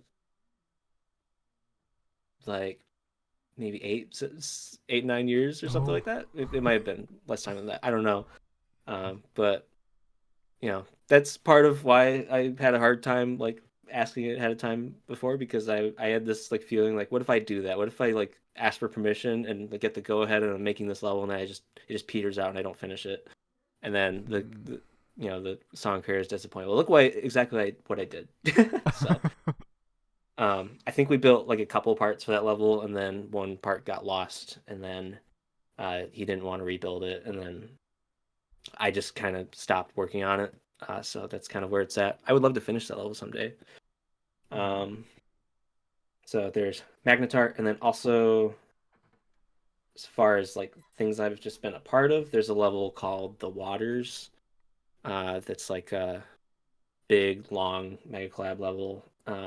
That I built some gameplay for recently. I was asked to kind of redo some of the gameplay in it, and there's like a preview out for it now. I don't know anything about like how hard it's supposed to be or whatever, but it seems like it's kind of flown under the radar a little bit. So in terms of things that have not come out yet that I'm involved in, I guess that's the only one I can think of. Um, I think that's really it. I mean, there's obviously like a bunch of old unfinished stuff, like I said, but Yeah. yeah. Well, uh, I have heard about that level. What Magnetar? Yeah. Yeah. I have heard about it by some people on Discord years ago, and I thought it Hmm. was obviously I was a fan of you back in the day, so I thought it was some sort of joke. No, yeah, it's a real level. In terms of levels I was like streaming working on, that was one of the last ones I like in recent memory, I Yeah. guess. And it basically came from just I found the song for it and it sounded like right up Zaro's alley in terms of like sort of like energy. So I was like, I need to like message Zaro about making a level with this, and we started it. And like I said, just things happened where like part got broken or lost or Yeah. something or other. Yeah. Well, we are at the final question. This has been 2 hours and 54 minutes. Holy crap. Wow. Unless I ask you if you're a furry. But You do what you want. we'll leave that up to viewer speculation. But Alright. the final question. Is there a backstory behind the creation of sneezing cats into conical depression? No. Ah. I, the backstory, I was bored. I was making stupid challenge levels. I hope I don't. Sorry, I don't know if there's No, like a satisfactory I answer for that. I saw a lot of people asking about conical depression, and I mean, I guess based on its predecessor, Sneezing Cat's name, I just kind of chalked it up in my mind. It's just a level that he sneezed out. Literally, yeah. I mean, I made like a crap ton of like stupid challenge levels. If like I think there's like a playlist on my channel of like people beating my levels, and there's a like you'll see a lot of like those stupid like 10-second like garbage Yeah. spammed all over the level type things. Where I was just like fooling around with the editor. It was one of those, and I was just like, what if I just make it longer and just make a whole like full length level out of just like stupid stuff, right? Like that's all it was. Originally, it was just like a layout, literally like blue background, no color changes, no decoration, anything. And I asked Rob if he would rate it, and he was like, "Can you make it prettier?" Um, and I was like, "Okay." And I think I made like another level called Prettier. That was like similar to Conical, but it was like back on track and different stupid gameplay in that. And I was like, there's Prettier. And then uh, I think that's also when I decided to like do like the Stereo Madness decoration, just so it's like there's some like basic something in that level, right? Yeah. Um, so uh, there's not really a whole lot to it, honestly. It was just again bored teenager making some stupid shit. Yeah. I guess we can tell the viewers the context behind conical depression was what he just said, was just making stuff fit for fun. And if you look up Sneezing Cats GD, you will find I think it's like the first 2-3% of conical depression just there without the rest. I was enamored with the discovery that you could like have the wave go through the side of a spike. I was like, this is gameplay right here. This needs to be explored in some way, and that's why I started the level. I guess there's that. I mean, I did that in unarmed also. Yeah. But like that's the only thing that level has going for it, honestly. Well, are you a furry? No, I'm kidding. I'm kidding. I have a story with that. I did think about because I saw your thumbnails, where you ask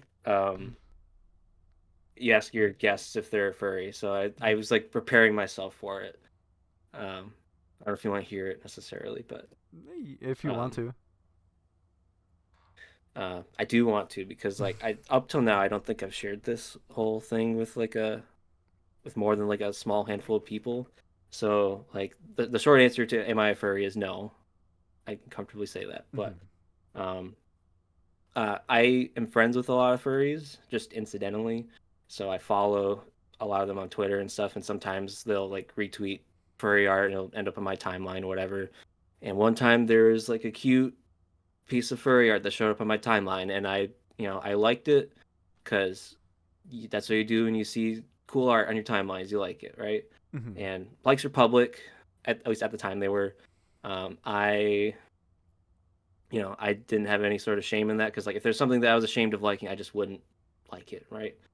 Yeah. But someone saw that I liked some furry art and they took a screenshot of it and they tweeted it like, "Yo, what's this dude liking publicly on his Twitter account? Ayo, whatever, something like that."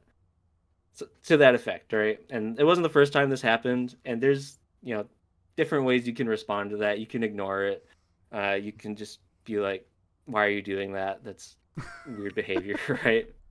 But I chose instead to um, just sort of troll a little bit. So so there were people in, like responding to this tweet and everything, there's like, yo, that's crazy. He's like a furry, whatever, right? Um, and I didn't respond to it. I just what I did was I went to, like I said, I'm friends with a lot of furries, Yeah. and I asked them like, can you recommend me some furry artists? Just as you do when you're not a furry.